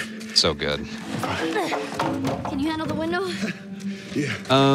There was one thing with the gameplay when I was doing the science lab. I don't know if I mentioned, but when the camera is off of an enemy, their aim is worse. And if you're sprinting directly at an enemy, their accuracy is almost 100%, whether you're far away from them or not. So when I ran through the hallway upstairs, I made sure I had the camera pointed down. If you had it pointed up, you'd get hit immediately. So that's a strategy we did in quite a few areas throughout the run. Yeah, I was about to say, I have a quick question about that. When you were in that open area, I don't remember where it was, but it was someone with a hunting rifle or something, and you were running past them. Did you position your camera because of that exact thing? Yeah. Yes. Okay, that's interesting. Okay. You're not okay, Joel? I think that's also a thing in the original, but it's not used as much. Yeah, it's definitely a thing here. And move it. Yeah, the reason once I made it through that doorway up top, I had to slow down my sprint for 2 reasons. 1, to get his stamina back. But 2, there's an enemy with an axe that's downstairs. You're doing good. Just and the entire time, he's running forward. If I had sprinted the whole way, he would have been on the bottom level by the time I took him out. And the remaining 3 enemies that guard the door that triggers Joel getting impaled, they spawn in the moment Joel makes it to the halfway point of those stairs. So he makes it to the bottom, turns, and that's when they spawn in. So I want to deal with that axe guy before they spawn in, so my movement is basically always moving towards them from the moment they spawn in. Because you saw, I positioned myself in a spot where 1 shorty shell took out 2, and then 1 shorty shell took out 1 behind him. If I'm not in position, I won't have enough ammo to be able to kill all 3 of them. One of those enemies also has a shorty, so if he doesn't die from that, he one-hit kills you. So it's got to be a 2-for-1 kill, and then injure the one in the back. So there was a lot to that. That's the biggest reason why I had to just wait in the outside part for a little bit. Okay, winter, my favorite chapter. So we're gonna get another scene jump here. We'll finally make it out of here. And there's gonna be one last bandit at our horse, but we'll deal with him, get on the horse, get out of here, but Joel will pass out and collapse. And we jump forward all the way to winter, and surprise, we're now playing as Ellie. What happened to Joel? Yeah, and who cares about Left Behind? Yeah, Left Behind kind of bridges the two gaps in the game. It gives us the little bit of how Ellie got infected before this game's events, and it also just bridges the gap in between the university and playing as her here. I like to think it's a story about how Ellie got her own bow. Because when you wake up as Joel, he still has his bow, so we know it's not his, but she has one right here. Yeah. How does she get this bow? Left Behind. But yeah, normally you have to run around this entire open area and shoot the deer twice with the bow. But you can shoot it like the moment it spawns in, and it counts. Then you have to wait until it stops moving a second time, and you just hit it again, and that's the encounter. And there are visual cues to know when you're supposed to fire. So it's pretty consistent. Okay. What I'm doing there is I'm swapping the reticle from a dot to a circle, because look at how big the reticle for the rifle is. It's huge. If it's a dot, I don't know if it's a small circle or a big circle. So this way I know. Jay, you can talk over this. Yeah, so we, it's Nolan. Ellie's trying to hunt deer to get some meat to take care of herself, and Joel, who's still very much on the mend. She's got Joel to a semi-safe location and is trying to nurse him back to health the best that she can. So she's gone out hunting. She started off with trapping some rabbits, but then she sees a deer, so she goes after the deer. She gets the deer, but it runs off before collapsing and ends up meeting up in paths with this gentleman here, David, who's strangely friendly. So, played by Nathan Drake. Yeah, I like to believe that during the apocalypse, Elena died and Nate just kind of lost his mind and decided to change his name to David, and this is what he's up to now. Anyway, personal headcanon.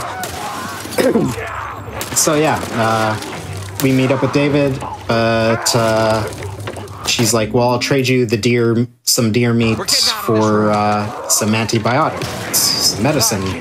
So she needs to care for Joel. So David sends his partner to go back to their camp to retrieve that, and stays with Ellie and the deer. And we get swarmed by a bunch of infected while in that process. Yep. And at the end of all this, so Ant can talk about the strats coming up, David ends up revealing that the group that ambushed at the university that we killed on our way out of the university was part of his group. And they've been looking for a man with a little girl. So he plays the reveal that I know who you are, and I'm hunting you.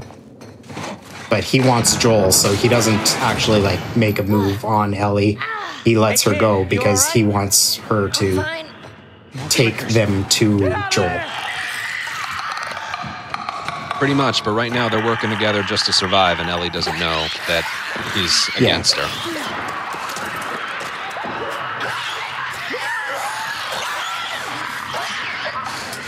By the way, a week ago I lost a permadeath run right there. Climbing the ladder. It was heartbreaking. Oh, that's so far into. I know. I lost a perma run in the tunnel like a few weeks ago. So close. Oof. But I got a rec home stretch. Yeah, I got a permadeath record that was on the best pace I ever had just 6 days ago. So they were all avenged. Okay, ready? Okay. Yeah, with regards to that first fight, it's basically just rifle them in a certain order, use arrows on the ones that are close to you, and when you get down to 0, David will give you 6. It's all planned ahead of time. There was absolutely nothing wrong with the encounter. It went perfectly.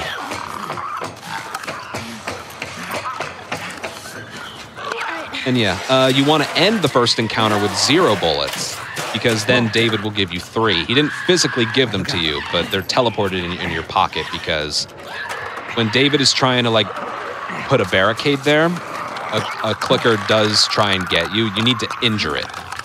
So that's why the game gives you ammo there. So those are the 3 that he gave us.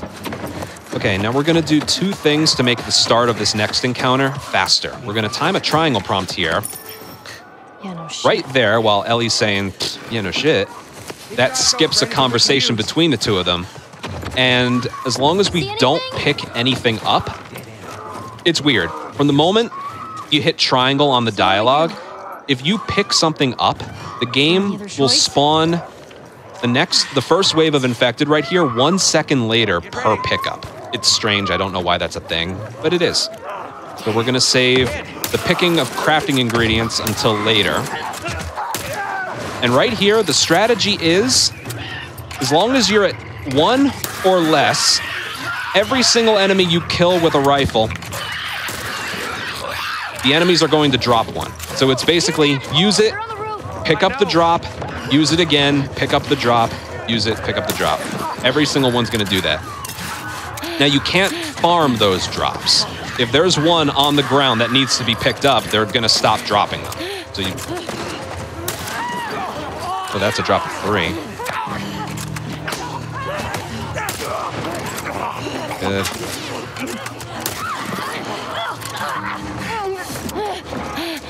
All right, that one. Where's that one? He's over there. Okay. Now I'm gonna do something else. I just picked up something after I killed this one. That kind of bugs out the game, so the next wave spawns in instantly. Just keep at it. I'm gonna craft both. We have enough to craft a nail bomb and a molly.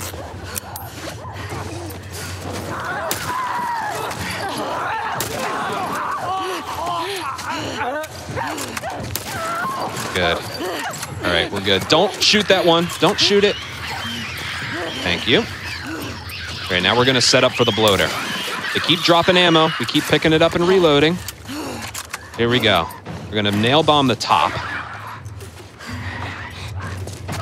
Keep killing them. We're not gonna reload this one. We are gonna get a string pulled all the way back. Fire. Molly. Molly. Rifle. Dead. And we waited for him to start dropping because he drops 2 rifle bullets himself. So if we kill him up top, we won't be able to access those. No, I think we did it. And yeah, most of the time we leave here with 3 or 4 rifle, but we got a random drop of, we got 2 different drops of 3, which doesn't usually happen. But that just allowed us to leave here with more than we usually do. It's always a good thing. No infected. That was a perfect coal mine. All right. Probably won't be a gold on speedrun mode because I didn't do some of the restart checkpoints that save like less than a second. But it was still very good.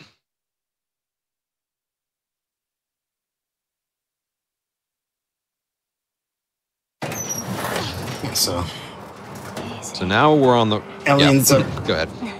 Yeah, Ellie ends up going back to Joel after getting the medicine from David.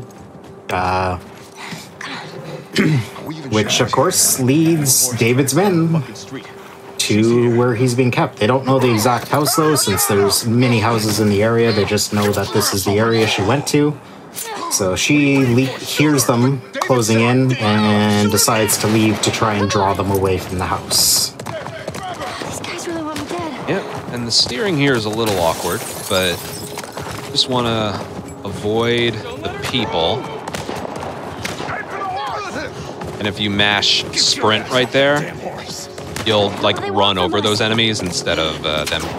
If they climb onto the horse, you just mash square to get them off. It doesn't deal damage, it just wastes some time. Because the horse slows down. Ellie can't take damage here. If an enemy climbs on the horse and you don't mash square to get them off, then you die. But like that right there, she got shot, that didn't actually do damage, believe it or not. It's just visual. Okay, now this encounter coming up is very, Rip Callus. Very. Gone like 1,000 times, but not forgotten. What kind of name is Callus anyway? My fault you forgot to ask Tommy his name. Anyway, this encounter right here, there are like 3 or 4 enemies guarding the exit. In the original game, they were just kind of walking around, but once you like spawn them in by progressing a certain way through, a certain distance in, they're not alerted, but they're on alert. So you can't really stealth past. So what we're gonna do? I shot the wrong one, so this might not work. You know what? I'm just gonna redo it. Oh, I shouldn't have done it from here. All right, that was totally my fault. There's 2 enemies up there, one with a gun, one without a gun. I was like a couple pixels off the wrong enemy. That was my fault. Let's try that again, shall we? Normally mess that up. You gotta do all these crouches and stuff because there's enemies over there and they can spot you. Said he wants her alive. Let's try this again. He doesn't get to make that call. James told me it's the... There's the correct enemy. There's that guy over there. I don't know what this guy's doing. I might be dead.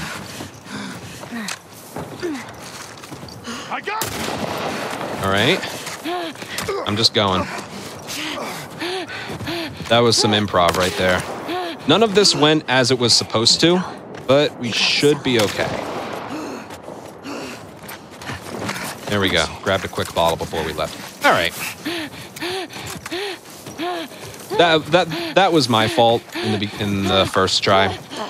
There's 2 enemies right next to each other. One of them has a gun. You can tell by the jacket color which one has the gun. It's usually the enemy on the right.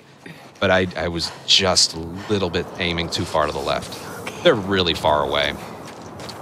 But that was some good improv. That shotgun guy wasn't supposed to be there. Here we go.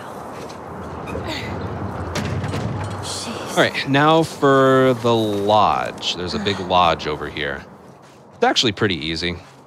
Normally there's 4 enemies you have to deal with, but we're gonna do a checkpoint inside, and that makes it so 2 enemies just don't show up. Hang in there, Joel. Makes it a lot easier. I'm gonna do a crouch right there, delay them spotting us. So now they think they've seen us, but they haven't quite spotted us yet. Let's go check it out. Hey, over there. That's awesome. You see that shit? Now by the time they see us, doesn't matter if we get alerted, we're already inside. So there's enemies behind us. As long as we checkpoint, that gets rid of them. And then there's just 2 enemies right here. Come here, dude. There we go. Another restart checkpoint places us right here. And that was that. Sorry about that mishap. And then we get ambushed by David. Yep. First, I'm going to put the reticle back to the dot, because now we're going to start playing as Joel again. Keeping you alive here. There you go. Ellie gets knocked out. And we go back to Joel. He, of course, doesn't know where Ellie is. He just woke up. So he's going to go out to search for Ellie, who's been taken captive by David, who's, of course, leaving her alive because through their encounter at the coal mine there, David became very infatuated and interested in Ellie because she is quite capable. She's not just some random kid. She's special, in his words. Yep, he's a freak. Just say it. Yeah. Ellie! I think the word freak is like underutilized for like people who are just, I don't know, like freaks. Like, it's such a good word. He is. He wants Ellie as oh, I missed. Shit. I'm gonna redo. Man.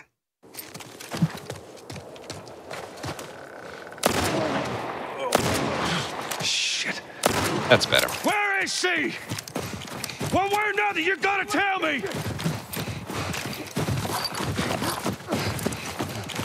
All right, there's still some more enemies here. I'm gonna crouch, then by the time they spot me, you sprint forward enough, they start running away from you. That's what makes that work. And pardon me, gentlemen. And then the little in-game cinematic happens here. Yeah, they're very afraid of Joel. As long as you sprint close enough to them and enough people have already been killed, they'll start running away. Okay.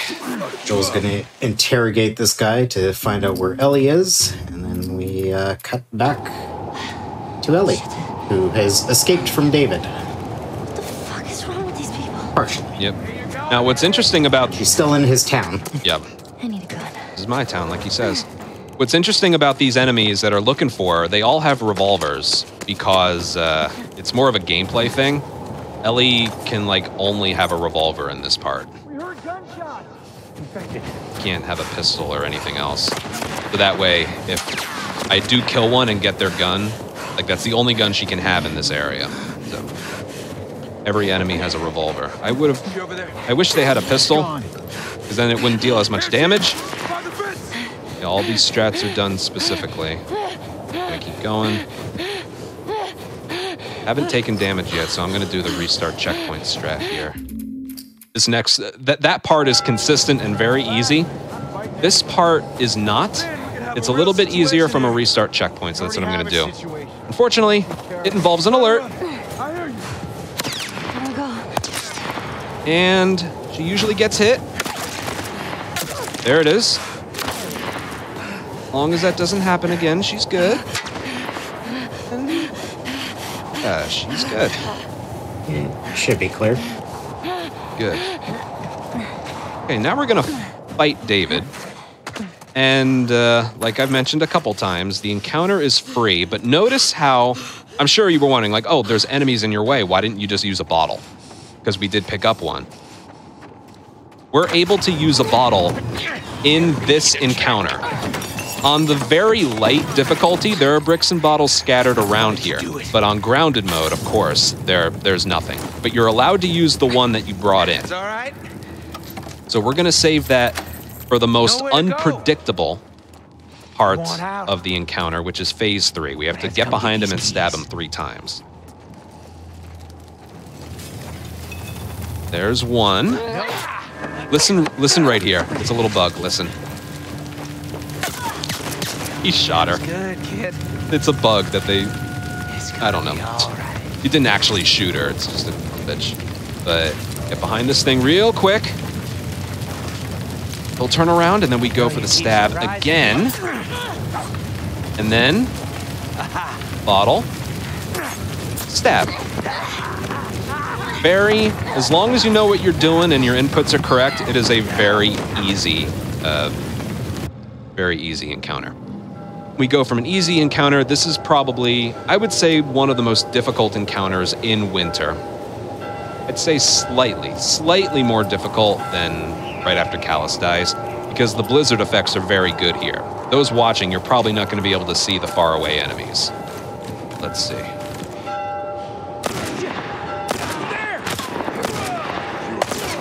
So far, so good. Beautiful. This guy here. We're just gonna get him out of our way. And we're gonna restart checkpoint right here, because that despawns the enemies behind us. That was the only enemy left. I could have just killed him and kept going. There's 3 enemies right here. We're just gonna run past. And that's good. Now, the reason I had to do there's 2 different things you could do. You could restart checkpoint, even if there's enemies alive behind you at the spot that I did. Where is Ellie's stuff here? Or you can kill all of them and then keep going. That's the permadeath strat. The reason we have to, if you leave an enemy alive and then try and run past, 3 enemies guarding the exit at the end, they're all aggressive. Ellie. But because I either did the restart checkpoint or I killed all of them, you can just run past them because they don't know you're there. They basically spawn in at the moment when I did the restart checkpoint. Checkpoint is a lot more convenient to use. All right, that was a really good split. Yeah, it's like I'm running. That was a really good area. I mean, you got speedrun timer up. There's still splits. I do, yeah. With speedrun mode, see how it's counting out plus 3 minutes or plus 4 minutes right now? If you get to the end of the chapter and you don't see it start counting, that means you got a gold in the chapter, which is good. Because it's counting, that means I'm that many seconds off of a gold. You know, it's okay to And that's because I had to redo the Joel part. Oh, and the chapter takes a really long time. This is from the moment Ellie tried to lure those guys away. Just not your style, is it? That's what speedrun mode thinks it is. All you do here is just crawl forward.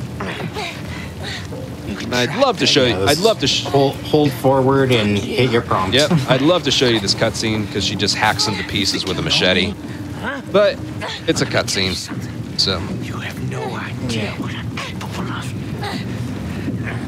And then after this, Ellie is very reasonably quite distraught. Joel manages to catch up and meet with her, consoles her, they get out of there, and we jump forward to spring, which we are now where the Fireflies, as we found out at the lab from a recording, went off to, is Salt Lake City to a hospital.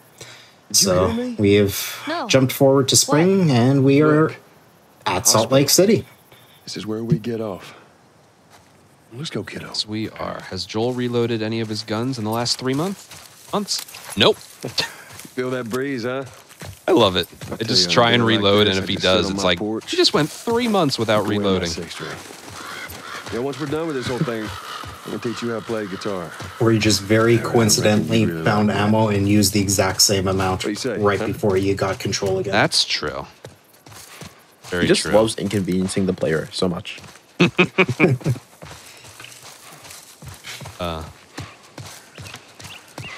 Look at that. Another city. Okay, so in terms of encounters, all we have left is the tunnel and the hospital. I say that's all we have left, but they're two very... they are encounters.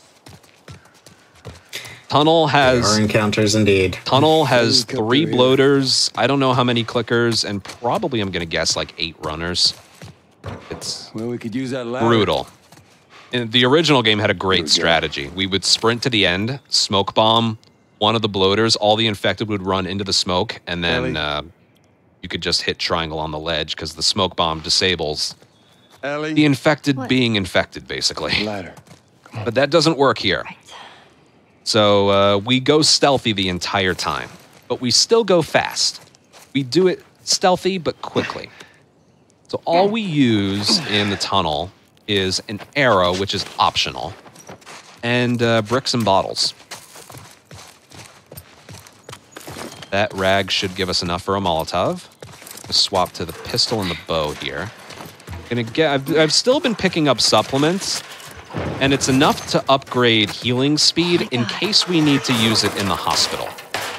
The bottom floor of hospital is what it is, but there's an opportunity to heal entirely on the second floor. And we picked up some supplements to be able to craft healing speed, just so it doesn't lose time having to heal there. Are you kidding me? Acknowledge, don't look. One thing I always liked about this area, though, I don't know how they do it. I know it's game development, but if you look at the giraffe right here, Joel has some dialogue. And apparently it's not triggering in.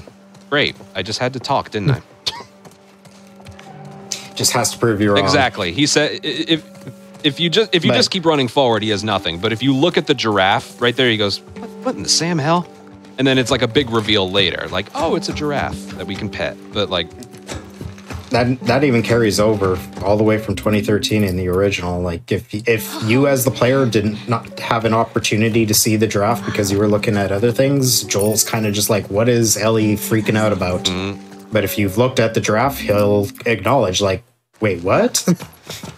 I know you mean well. I could have gotten that to But there's trigger no in. halfway with this. Oh well. Once we're done, Okay, we'll go wherever you gonna want. get pushed by Ellie? Okay. Look like it. Maybe a little bit. Well, I ain't leaving without you. So let's go wrap this up. Ellie push.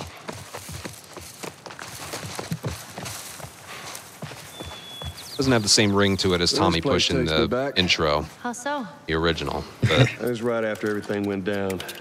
another gun he I ended hasn't up in a reloaded in treehouse 3 just months. like this. Everywhere you looked. Damn, Joel. Saw families torn apart. Whole damn world seemed to have turned upside down in a blink. Okay, I'm crouch walking because the game disables your ability to run. Can't imagine losing someone. Yeah, I guess they want you to. They want you to converse or losing something. everything that you know.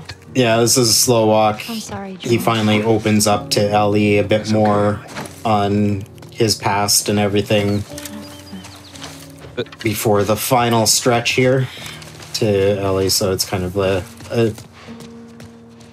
quiet, This time it's peaceful gonna be moment different. that the game slow walks you know it. through What do you while mean? they They're gonna be converse. there. The fireflies. Once they finish their conversation, you do at least have the ability to light jog as you collect supplies in the area in a casual playthrough, but obviously in a speedrun, we move forward before the dialogue fully plays its course.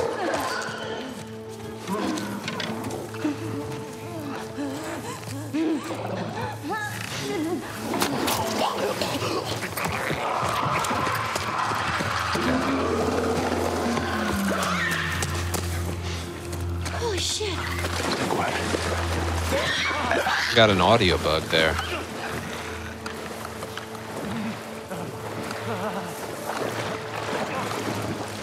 Hold on.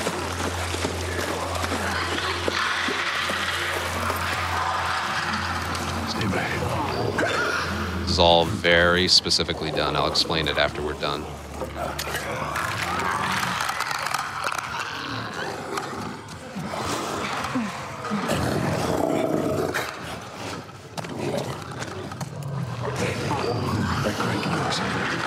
Okay, we made it.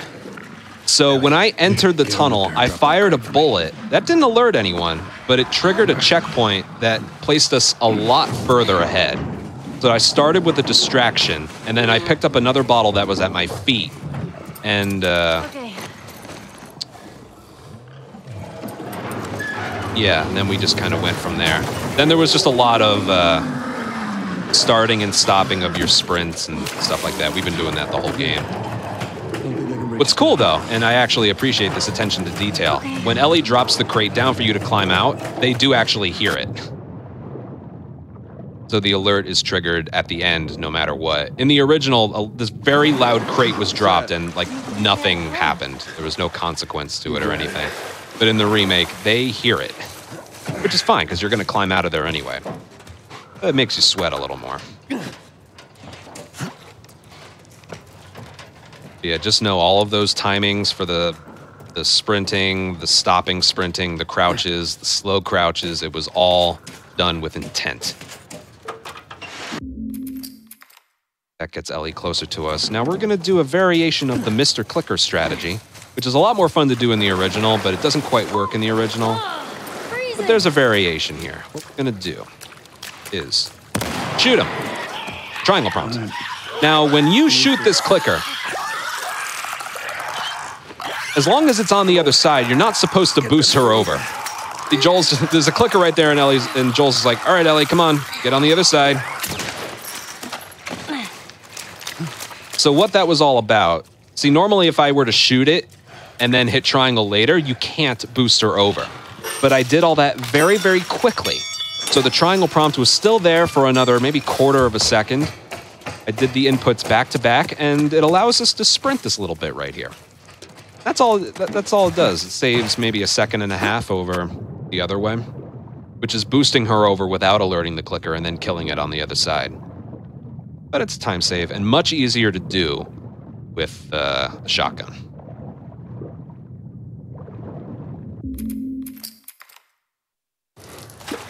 All these checkpoints are just placing us a little bit further. I don't know exactly how many beneficial restart checkpoints there are, but gotta be close to 100 or so. There's a lot. And the more you run this, the more you just know where they are. You made it. Those little things that just become second nature and you don't even think about. Actually going to do a restart checkpoint here. There's a very funny Well, it's not funny when it actually happens to you, but... So, if I didn't do the restart checkpoint and I just did what you saw right there, there's a chance Joel can die. Because the game counts it as like a height, like a... Be careful. You can't die from continuous fall damage, but one fall too great and it does kill you. And what happens, when you place the pallet in the water, it sinks a little bit. And hold on, I'm just getting some stuff done right here. All right, that's everything. When you place the pallet in the water, it sinks a little bit.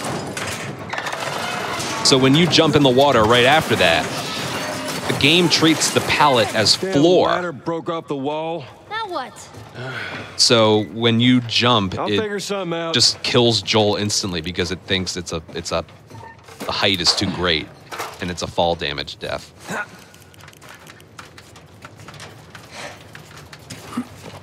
That's the reason for that restart checkpoint there. What did I do there? Swap to the revolver. When I killed that clicker in the tunnel there, there's 5 revolver bullets right next to it on the side that we're on. And, yeah, it's good to have for hospital in case anything goes wrong.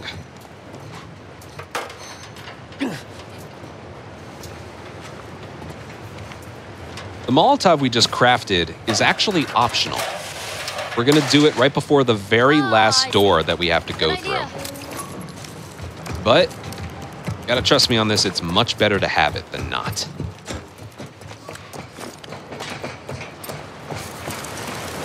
I still hate that they removed the jumping in water here. In the original, we would fall into the water and actually use the current to go faster. In the remake, if you fall in the water, you just die. Joel gets like spun around a little bit, like he's in a laundry machine or something, and then he just cuts to black and he dies. Okay, come on, jump. So we have to do the way it the way the area was intended to be done. See, you didn't even need me. Let's get the hell off this thing. If you just fall in the water later on in the original, it would be a death. But the first area, the current just carries you into the truck that you need to climb up on to jump off of anyway. All right. All that's left now is hospital. And we just have armored enemies with assault rifle, shorties, and revolvers, El Diablos, with armor and helmets. So basically like free, right? Yeah. No, it's funny, but very free. I've never seen anyone die in hospital ever on a playthrough. Okay, the original, the hospital is much easier. On remake, it's nothing is guaranteed. Strats are what they are, but nothing is guaranteed. So I'll do what I do, and hopefully that's good enough. I want to try and get a gold so I can show off getting 1 gold split. I don't want to try. I think for the end, I'm going to try for a gold. I'm going to checkpoint. He's in here. Here we go. I'm going to try for a gold on speedrun mode.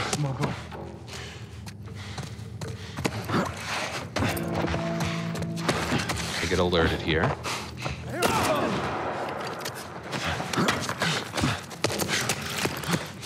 Brick is optional, that's okay. He didn't get shot.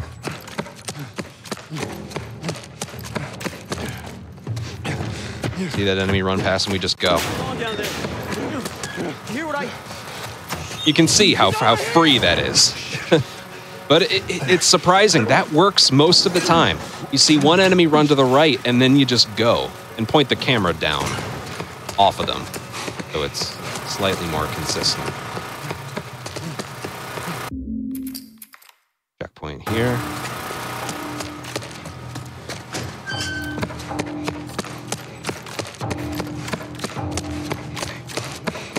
Going to stop sprinting right here because sometimes we get alerted.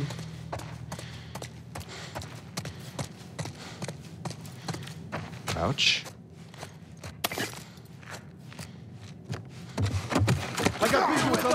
Break that one out of our way.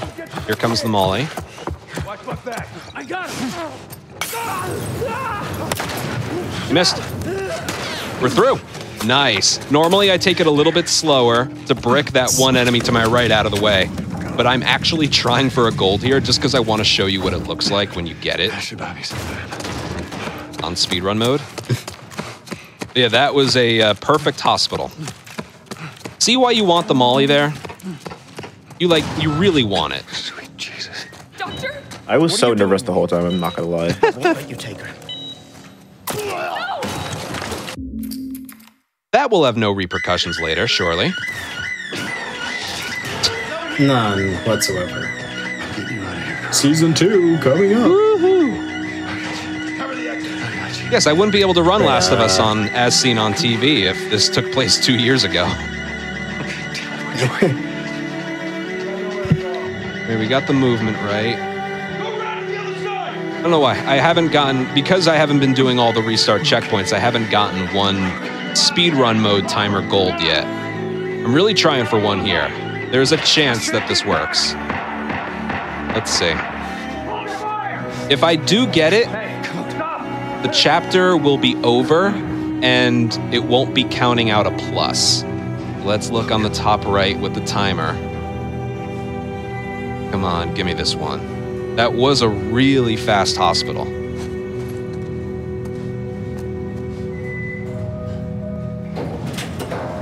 That's a gold. All right, so watch this. These are cutscenes, so it's not counting. Watch what happens when it switches to the last chapter. Gold, new record. It's a new record for that individual chapter. It has a little sound and everything. So yeah, through the hospital there. Oh yeah, story. We were found by fireflies coming out of the tunnel. Ellie was unconscious. Joel's trying to save her, and the fireflies tell him to, put up his hands, surrender, and all that. Joel's focused on Ellie. So the fireflies knock him out, they drag him in, and Marlene, of course, has made her way out here to meet up with the rest of her crew, and they figure out that, hey, it's Ellie and Joel. So they take Ellie off to try to make a cure, and Marlene talks to Joel, and she reveals that they need to excise the infection from Ellie to try and engineer the cure or vaccine. And because the fungus grows over the brain, that means they're going to have to cut out her brain, effectively killing her. So, as everyone, is very professional in that, no one talks to Ellie. They just leave her unconscious and go straight to wanting to do surgery. So Joel takes it in his hands to also not talk to anyone about this and talking to Ellie, and just goes on the rampage through the hospital to get her out of there, and then subsequently lies to her about what happened at the end. Oh, I got a gold there too. Nice. Yep, that is that. And then when the run is finished, even though it wasn't a record, it still takes you to the recap of your entire run. It has the chapter run. It basically, chapter best right there has your gold splits. It has the sum of best there as well. And it even has what my record is, which is 239.01. This one was 5 minutes off, which actually isn't that bad, considering I intentionally slowed down in some places. The hunt was done faster than my PB, and the last two chapters were golds. So, yeah, like I said, they just basically put live split into the game and has a fully functional timer, which is just so nice. And then when you're finished, would you like to save your records from this run? It's either, if you do end up getting a personal best, this refers to, the run overall. But here it's specifically asking my gold splits. So would you like to save your golds from this run? Yes, I would. And then you can go in here and it separates everything. it has part 1, it has Left Behind, it has the different difficulties, and it even has permadeath and grounded. This was my record that I got 6 days ago. It saves all the times. So it's not like if you do very light mode and then you do grounded mode. Very light, obviously, is going to be faster. It has its own saved times for every single thing. Yeah, really impressive work. I've definitely never seen an in-game timer built to that degree for speedrun, even with like games that have dedicated time trial modes. Yeah, and if you put a gameplay modifier... I've never seen anything like this, like robust. Yeah, oh, they put so much effort into it. And if you had a gameplay modifier on, this little icon would be displayed next to, I think, the time overall. And when a run is finished, you need to show off some stuff afterwards because there's so many things. And those things are, under HUD, awareness indicators have to be off. And in accessibilities, lock-on aim has to be off. This one. Eye contrast display has to be off. Enhanced listen mode off, infinite breath off, skip puzzle off, and combat accessibilities are all turned off. Once you've shown those, then your run counts. It'd be devastating if you didn't show them afterwards, because then we wouldn't be able to accept. But yeah, and like I mentioned in the beginning, if you select new game and one of those options is turned on, it will actually, hold on, just real quick, it'll be the last thing. So this has to be turned off. It's the little indicators to show if an enemy's looking in your direction. If I try and do a run, it will ask me, speedrun mode's on, okay. You have options enabled that we recommend disabling for grounded. Would you like to reset these? That's when you hit yes. If you don't get this pop-up, that means everything that needs to be turned off has been turned off. See, if I go back here and turn that off like it's supposed to be, then select grounded, do all that, speedrun mode is on. See, it's not there anymore. So what they decide to turn off is basically what we base it on for the rules. And yeah, and then in the menu, again, it has the speedrun mode option. It has the permadeath option, which is, again, you can't redo an encounter and you can't die. If it does, it sends you back to either whole game, beginning of the act, or the beginning of the chapter. And yeah, all of this is also in Part 2 Remastered. Not the original Part 2, but Part 2 Remastered that came out earlier this year. That is that. Yeah, do you have like any shoutouts for like any community members or anything? Or like yourself even? Well, Jay, thank you for doing commentary. I appreciate it. And my community, the Ant Colony, we're full-time on Twitch and YouTube. I've been speedrunning Last of Us games for coming up on 10 years.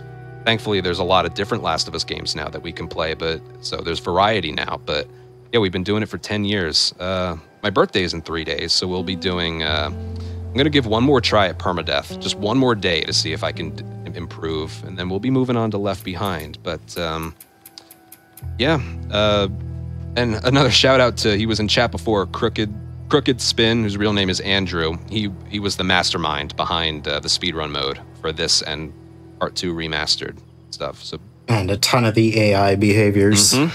Yep. Was his main role before taking on the special project. Yep. And Jay, what do you have going on? Yeah, you can find me everywhere at Satori Earth. I don't speedrun The Last of Us, but I do some challenge runs and stuff with the game. In fact, if you're looking for better description of differences between the game and the show, on my personal YouTube, again, Satori Earth, you can find a playthrough where I did an analysis of the show versus the game versus the remake, as well as on Outbreak Day on September 26th, I will be doing a full story playthrough of Last of Us Remastered on Grounded. So, but I also speedrun a whole bunch of stuff, bunch of Tomb Raider and that, so I stream regularly on Twitch. Yep, and Jay has also been my moderator in my chats for, I think, close to 9 years now. We go way back. Something like that. 2016? Yep. Something, yeah. Man. Yep. But yeah, absolutely, Twitch chat, I'm looking at you. Follow both of them. This is absolutely, like, incredible. This is so impressive. It was super fun. Follow them. I'm looking at you. If you're not following them, you better right now. But that's it for today on As Seen on TV. It was so much fun. Thank you all both for running and commentating. It was an absolute blast. Thank you for having me. Right after this, we're gonna be having Express Lane.